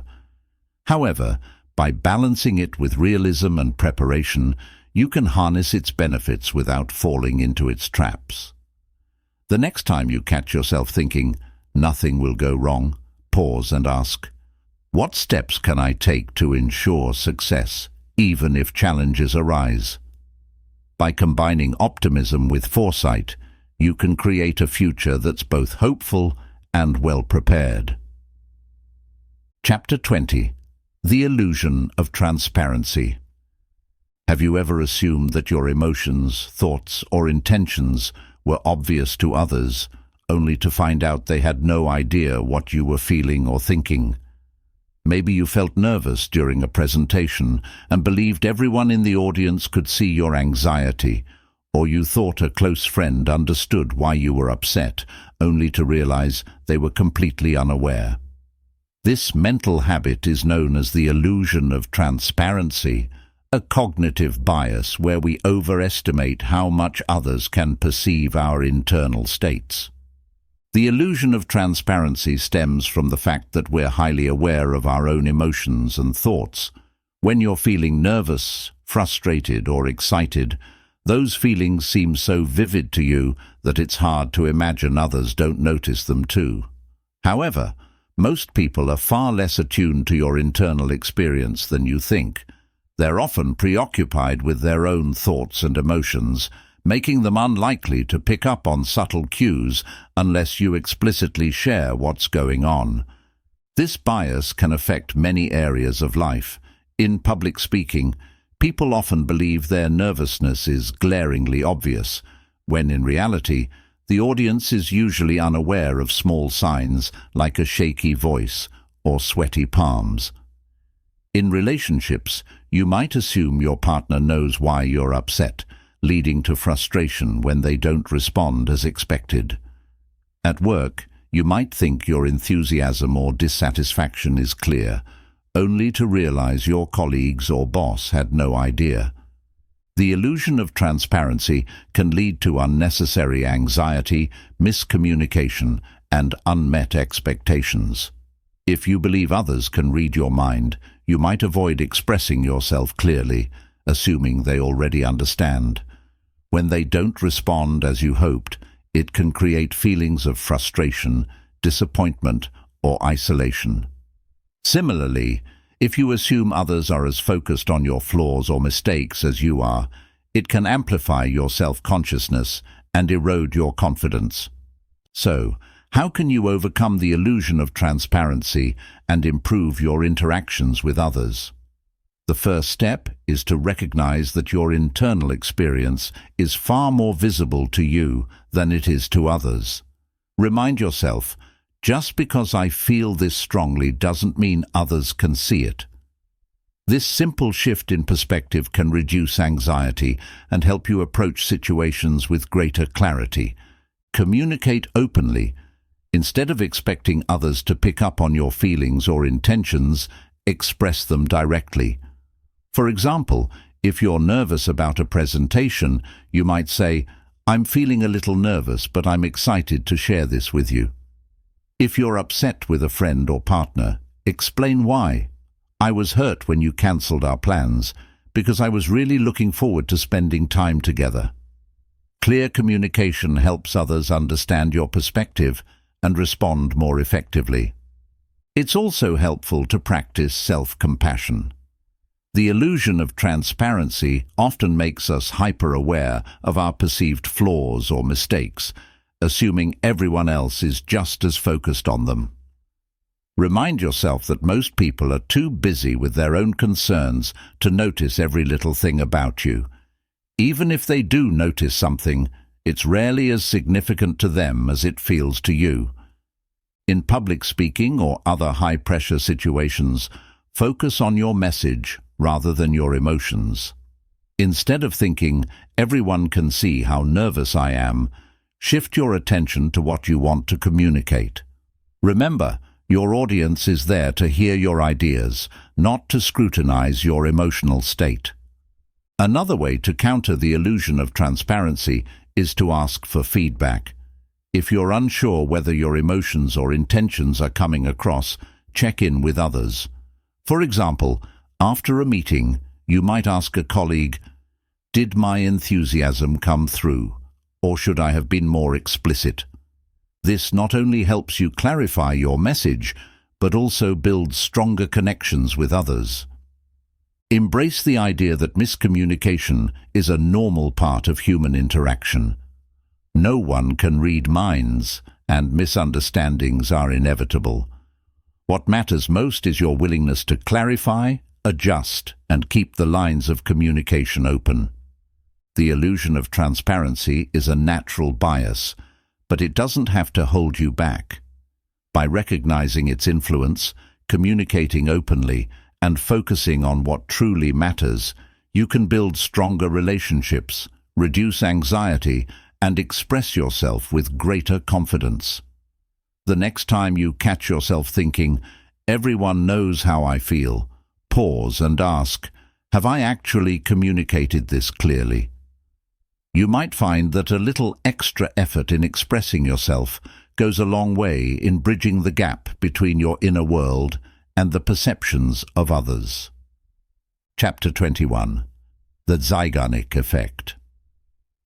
Have you ever found it hard to stop thinking about something you left unfinished? Maybe it was a project at work, a conversation that ended abruptly, or even a book you started but never finished. This mental phenomenon is known as the Zeigarnik effect, where your brain fixates on incomplete tasks, making them feel more prominent and harder to forget compared to completed ones. The Zeigarnik effect occurs because unfinished tasks create a sense of mental tension.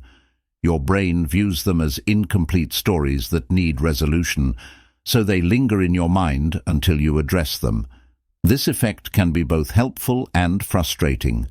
On one hand, it can motivate you to complete tasks, as the mental discomfort pushes you toward resolution. On the other hand, it can lead to stress, distraction, and even insomnia if the unfinished tasks pile up and weigh on your mind. In daily life, the Zeigarnik effect shows up in various ways. For instance, if you leave work in the middle of an important email, you might find yourself thinking about it all evening. Or if you start studying for an exam and take a break before finishing a section, your brain might keep nudging you to return to it, even when you're trying to relax.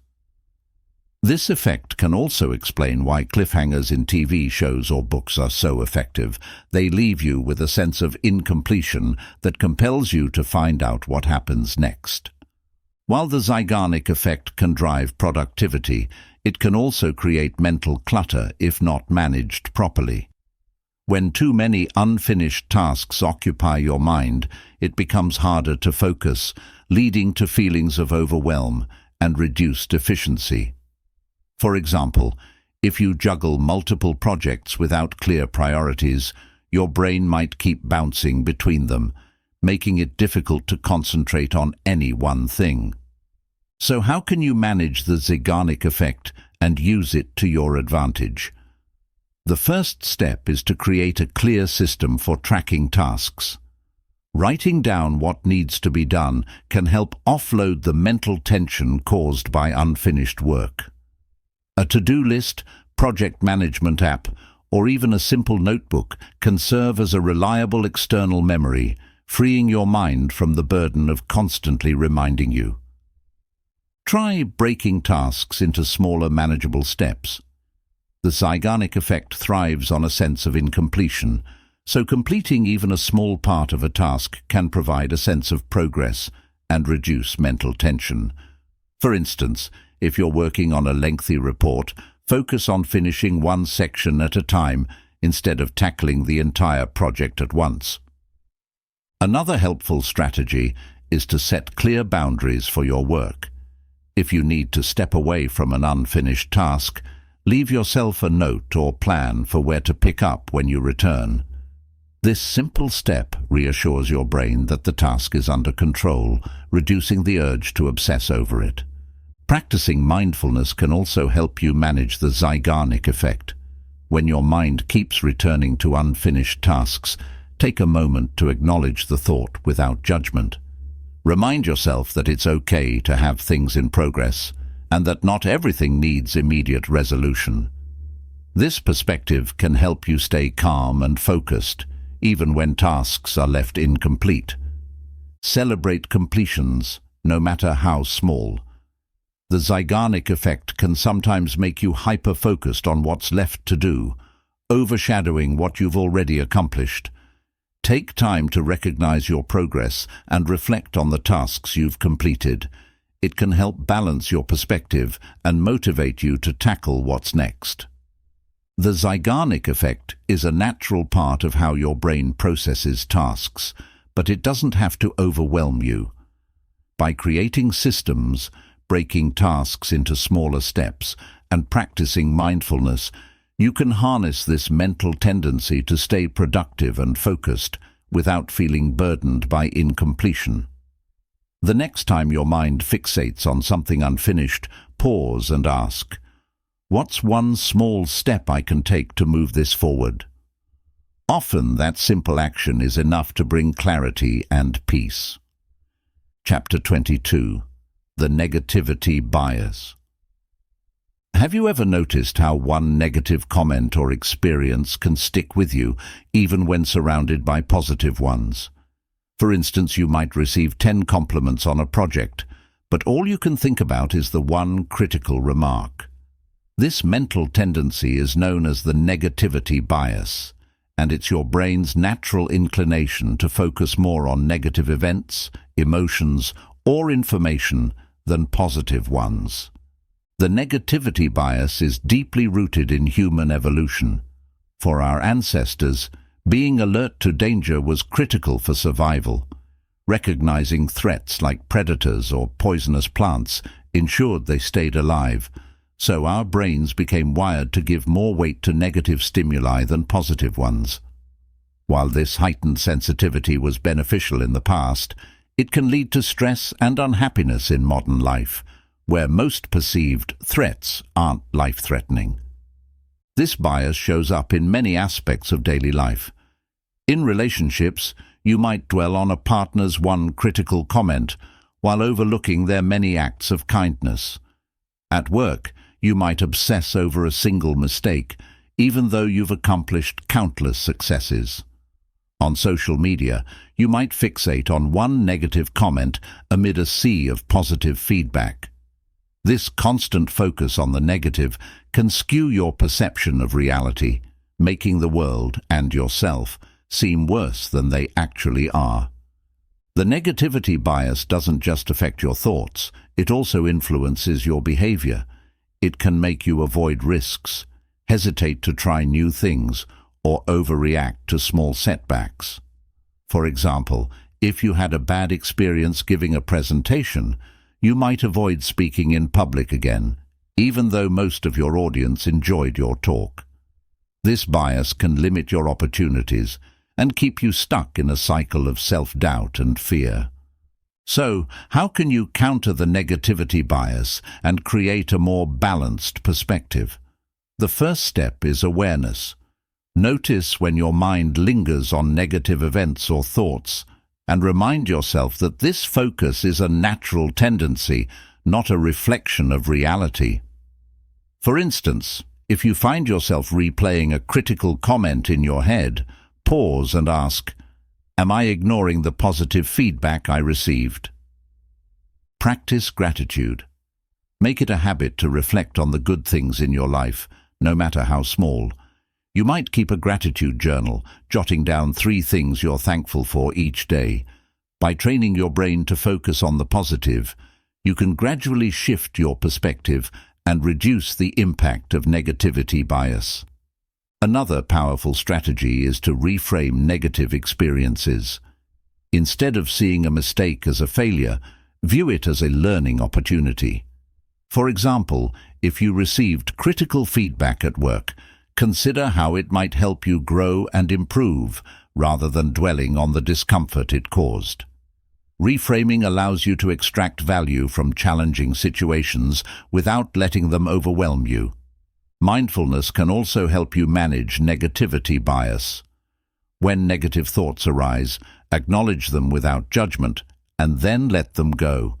For instance, if you're stuck thinking about a past argument, take a moment to observe the thought, label it as just a thought, and return your focus to the present moment.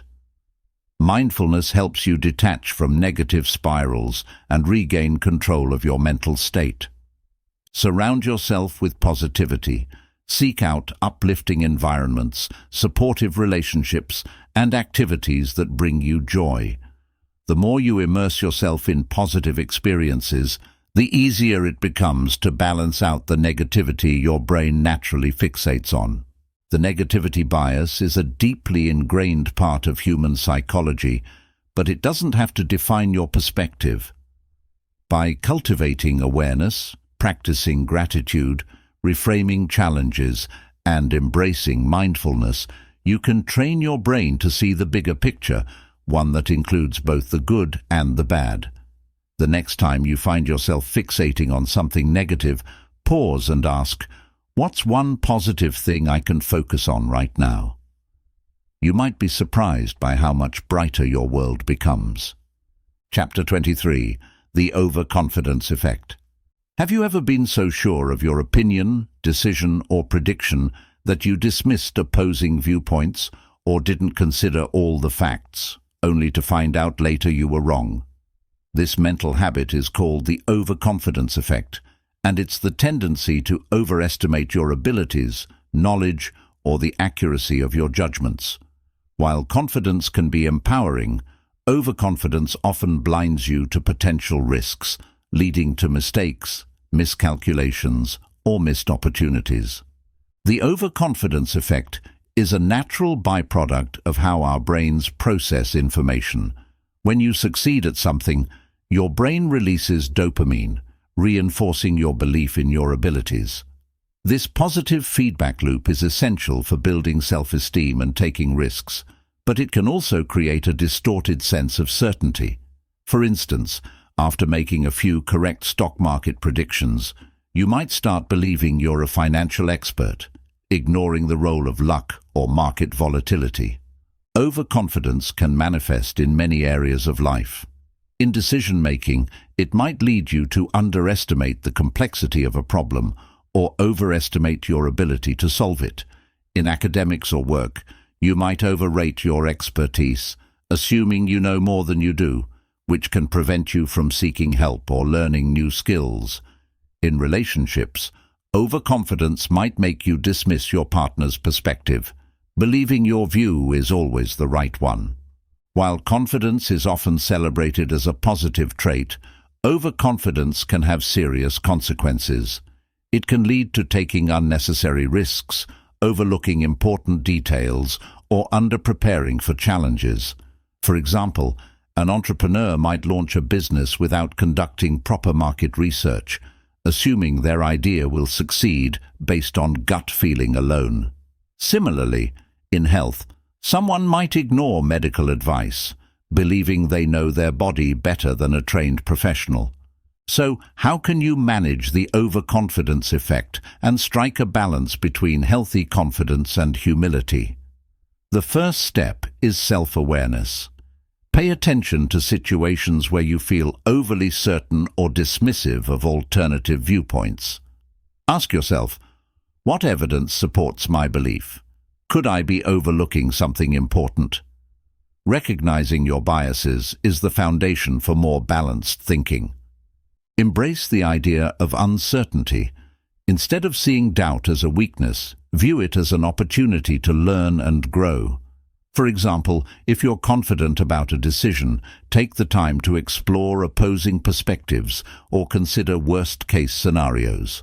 By actively seeking out alternative viewpoints, you can identify blind spots and make more informed choices. Practicing humility is another powerful tool for countering overconfidence. Remind yourself that no one knows everything and that mistakes are a natural part of learning. Instead of focusing solely on what you already know, cultivate curiosity about what you don't know. For instance, if you're discussing a topic you're passionate about, listen to others' insights and be open to changing your mind. Another strategy is to rely on data and facts. When making decisions, look for objective information rather than relying solely on intuition or past successes.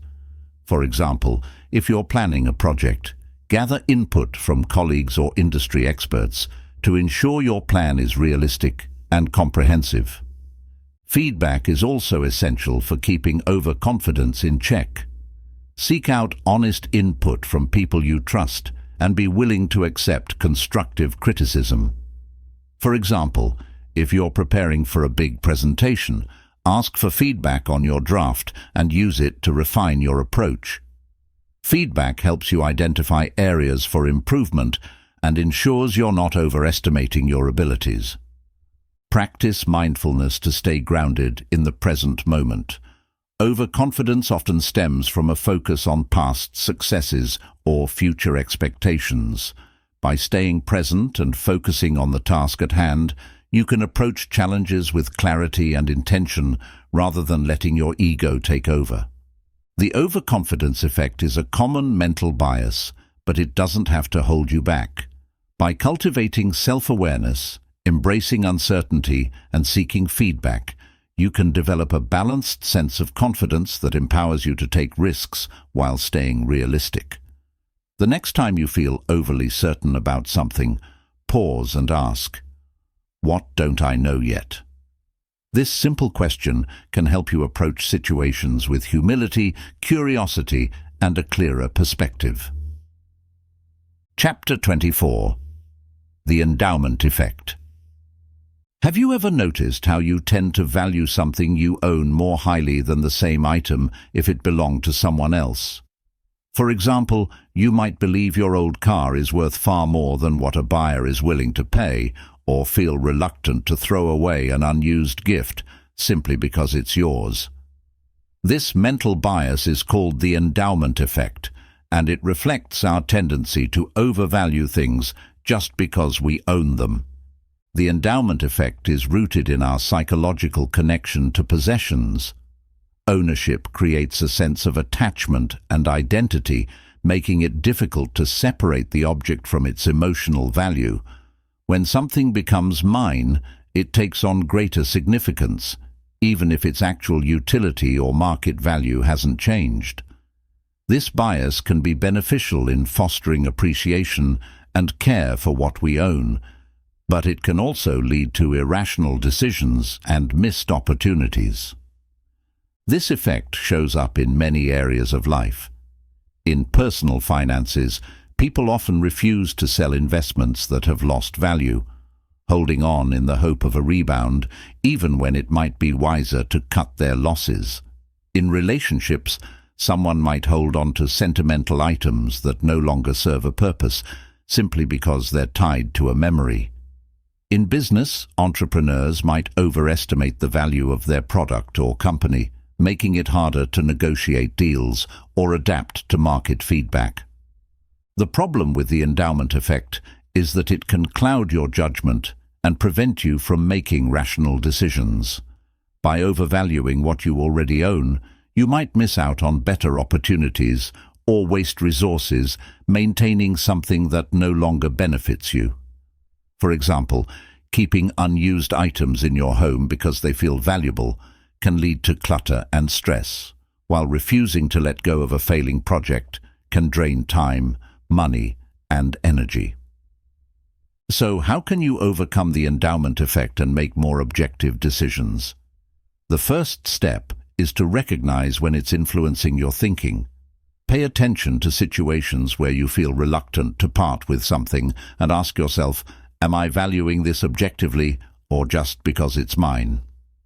Try to view the item or decision from an outsider's perspective.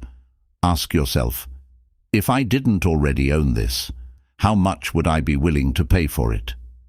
This mental shift can help you detach emotionally and evaluate the true worth of the object or investment. For example, if you're trying to sell a car, research its market value and consider how you would perceive it as a potential buyer. Another helpful strategy is to focus on opportunity cost. Consider what you're giving up by holding on to something. For instance, if you're clinging to a failing investment, think about how that money could be used more effectively elsewhere. If you're keeping sentimental items that take up space, think about how freeing up that space could improve your living environment. Decluttering practices, like the KonMari method, can also help you manage the endowment effect. By asking whether an item sparks joy or serves a meaningful purpose, you can identify what truly matters to you and let go of the rest. This approach encourages intentional ownership, helping you focus on quality over quantity. Practicing mindfulness can also reduce the grip of the endowment effect. When you feel attached to something, pause and reflect on your emotions. Are you holding on to it because it truly adds value to your life, or because of an emotional attachment to ownership? Acknowledging these feelings without judgment can help you make more intentional decisions. Embrace change. Remind yourself that letting go of one thing creates room for something better. Whether it's selling an underused item, cutting ties with an unproductive project, or saying goodbye to outdated ideas, releasing what no longer serves you can open the door to new opportunities and growth. The endowment effect is a natural part of human psychology, but it doesn't have to limit you. By questioning your attachments, considering opportunity costs, and embracing change, you can make clearer, more rational decisions. The next time you feel reluctant to let go of something, pause and ask, if this wasn't mine, how would I see it? This simple shift in perspective can help you move forward with clarity and confidence. Chapter 25. The Fundamental Attribution Error. Have you ever judged someone harshly for their behavior without considering the circumstances that might have influenced them? For instance, if someone cuts you off in traffic, you might immediately think, "What a reckless driver," without considering they might be rushing to an emergency. Or, if a coworker misses a deadline, you might assume they're lazy, ignoring the possibility that they're dealing with personal challenges. This mental shortcut is known as the fundamental attribution error, and it's our tendency to attribute others' actions to their character while ignoring situational factors. The fundamental attribution error occurs because our brains like simple explanations. When we observe someone's behavior, it's easier to attribute it to who they are. She's careless, or he's selfish, rather than to what might be happening around them. She's overwhelmed with work, or he's under a lot of stress. This bias helps us make quick judgments, but it often leads to unfair assumptions and misinterpretations of others' actions. Interestingly, this bias is selective. When we make mistakes, we tend to blame external factors. I was late because traffic was bad, rather than our character. I'm irresponsible. This double standard allows us to protect our self-esteem while holding others to higher standards. For example, you might forgive yourself for snapping at a friend because you're tired, but judge someone else for being rude, assuming it reflects their personality. The fundamental attribution error can strain relationships and foster misunderstandings. In personal relationships, it might lead you to label a partner as inconsiderate for forgetting an anniversary, rather than acknowledging they've been preoccupied with work. At work, it might cause you to view a colleague as unmotivated for missing a meeting, without considering they might not have received the updated schedule. This bias can also perpetuate stereotypes and prejudices, as it encourages oversimplified judgments about groups of people based on limited interactions. So how can you overcome the fundamental attribution error and develop a more compassionate, balanced perspective? The first step is awareness. Notice when you're making snap judgments about someone's behavior and ask yourself, am I considering their circumstances, or am I jumping to conclusions about their character? Practice empathy by putting yourself in the other person's shoes. Imagine what might be going on in their life that could explain their actions. For example, if a coworker seems irritable, consider whether they might be dealing with stress, personal issues, or lack of sleep. This shift in perspective can help you respond with understanding rather than criticism. Another helpful strategy is to give others the benefit of the doubt.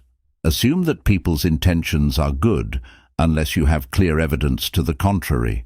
For instance, if a friend cancels plans at the last minute, instead of thinking, they don't care about me, try thinking, maybe they're overwhelmed or need time to themselves. You can also practice the principle of charity in communication. When discussing someone's behavior, focus on the situation rather than labeling their character. For example, instead of saying, "You're so irresponsible for being late," try saying, "It seems like traffic was tough today. Everything okay?" This approach fosters constructive conversations and strengthens relationships. Reflect on your own experiences. Think about times when others misjudged you or assumed the worst without knowing your circumstances. How did that make you feel? By remembering how it feels to be on the receiving end of the fundamental attribution error, you can cultivate greater empathy and understanding in your interactions with others. The fundamental attribution error is a natural mental bias, but it doesn't have to dictate your perceptions. By pausing to consider situational factors, practicing empathy, and communicating with kindness, you can build stronger, more meaningful connections. The next time you're tempted to judge someone's behavior harshly, pause and ask, what else might be going on here? Often, this simple act of curiosity can open the door to greater compassion and deeper understanding. Chapter 26. The Self-Fulfilling Prophecy. Have you ever noticed how your beliefs about yourself or others can subtly shape reality? For instance, if you walk into a meeting convinced you're going to fail, your nervousness might lead to mistakes, reinforcing your belief. Or if you assume someone is unfriendly, you might act distant toward them, prompting them to mirror your behavior and confirm your assumption. This psychological phenomenon is known as the self-fulfilling prophecy, where your expectations influence your actions, ultimately creating the outcome you anticipated. The self-fulfilling prophecy works because your thoughts and beliefs influence your behavior, often without you realizing it. When you expect a particular outcome, your subconscious mind aligns your actions, tone, and decisions to make that outcome more likely. For example, if you believe you're not good at public speaking, you might prepare less thoroughly, avoid practicing, and approach the situation with a defeated mindset. These behaviors increase the likelihood of a poor performance, validating your original belief. This effect isn't limited to your own behavior. It also impacts how you interact with others. If you expect someone to be rude, you might greet them coldly or defensively, which could lead them to respond in kind. Similarly, in relationships, if you constantly assume your partner will let you down, your skepticism might create tension that damages trust and communication, making disappointment more likely. These cycles can trap you in patterns of negativity, even when reality could be different. The self-fulfilling prophecy can show up in various areas of life, including work, education, and social interactions. In the workplace, if a manager expects an employee to underperform, they might provide less support or fewer opportunities, inadvertently setting the employee up for failure. In education, a teacher's low expectations for a student can lead to less encouragement, fewer challenges, and diminished self-confidence for the student, perpetuating the cycle of underachievement. However, the self-fulfilling prophecy isn't always negative. It can also work in your favor. Positive expectations can boost confidence, motivation, and effort, increasing the likelihood of success. For instance, if you believe you're capable of learning a new skill, you're more likely to put in the time and energy to master it. If you expect kindness from others, your friendly demeanor can encourage them to reciprocate, fostering positive relationships. The key lies in recognizing how your beliefs influence your actions and intentionally shaping those beliefs to create the outcomes you want. So, how can you harness the power of the self-fulfilling prophecy to break negative cycles and create positive ones? The first step is self-awareness. Pay attention to the beliefs and expectations you hold about yourself, others, and situations. Ask yourself, are my expectations helping or hindering me? Are they based on evidence or are they assumptions? Challenge limiting beliefs. If you notice yourself thinking, "I'm not good at this," or "this will never work," question those thoughts. What evidence supports them? What evidence contradicts them? Often you'll find that these beliefs are based on fear or past experiences rather than objective reality. Replace them with empowering alternatives like, "I can learn and improve," or "this is an opportunity to try something new." Visualization can also help you shift your expectations. Spend time imagining positive outcomes and the steps you'll take to achieve them. For example, if you're preparing for a big presentation, picture yourself speaking confidently and engaging your audience. This mental rehearsal not only boosts confidence, but also helps align your actions with your desired outcome. Another strategy is to focus on behaviors you can control. Instead of obsessing over whether others will meet your expectations, concentrate on how you can create a supportive, constructive environment. For instance, if you want a team project to succeed, set clear goals, communicate openly, and offer encouragement. Your positive actions can influence the group dynamic and increase the chances of success. It's also important to practice empathy and give others the benefit of the doubt. If you catch yourself expecting the worst from someone, pause and consider, what might they be going through? How can I create an opportunity for a positive interaction? Shifting your perspective can help break cycles of negativity and build trust. Celebrate small wins and progress. Positive, self-fulfilling prophecies often start with small, intentional changes. Each time you challenge a limiting belief or act in alignment with a positive expectation, acknowledge your effort and the results. Over time, these small victories can build momentum, reinforcing your confidence and optimism. The self-fulfilling prophecy is a powerful psychological force, but it doesn't have to work against you. By becoming aware of your beliefs, challenging negative expectations, and intentionally fostering positive ones, you can shape your reality in ways that align with your goals and values. The next time you catch yourself thinking, "This is just the way things are," pause and ask, "What can I do to create the outcome I want?" Often, the power to change lies in shifting your perspective and taking intentional action. Our minds are incredible tools, capable of creativity, innovation, and problem-solving.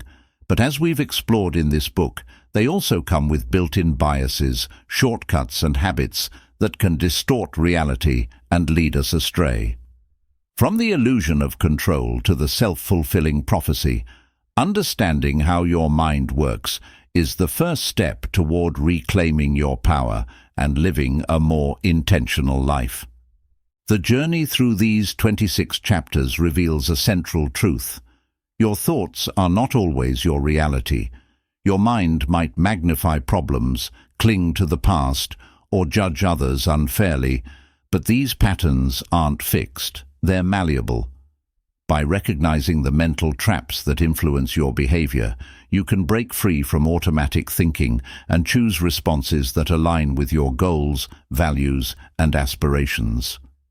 Here's the good news. Awareness is transformative. Each time you pause to question your assumptions, challenge a bias, or reframe a negative thought, you take a step closer to mastering your mind. It's not about eliminating these mental tendencies, they're part of being human, but about learning to navigate them with curiosity and self-compassion. Throughout this journey, you've learned practical strategies to counteract these biases and take control of your mental habits. Whether it's questioning the anchors that influence your decisions, letting go of the need for control, or embracing the lessons of failure. Each tool equips you to face life's challenges with clarity and resilience. These aren't just techniques for solving problems, they're pathways to personal growth and empowerment. Remember, growth doesn't happen overnight. Changing how you think is a lifelong process, filled with moments of progress, setbacks, and reflection. Be patient with yourself, celebrate small victories, and stay committed to learning. The mind is a dynamic, ever-evolving force, and with practice, you can guide it toward greater balance, understanding, and purpose. Finally, let this book serve as a reminder that you are not your thoughts. You are the observer, the chooser, the creator of your own story. By becoming aware of how your mind tricks you, you unlock the freedom to shape your reality, not based on fear, bias, or assumptions, but on conscious choices that reflect your highest potential. As you move forward, remember this: your mind can be your greatest ally, but only if you learn to master it. Take these lessons with you, apply them in your daily life, and watch as your inner world transforms your outer one. The power is in your hands, and your mind is ready for the journey.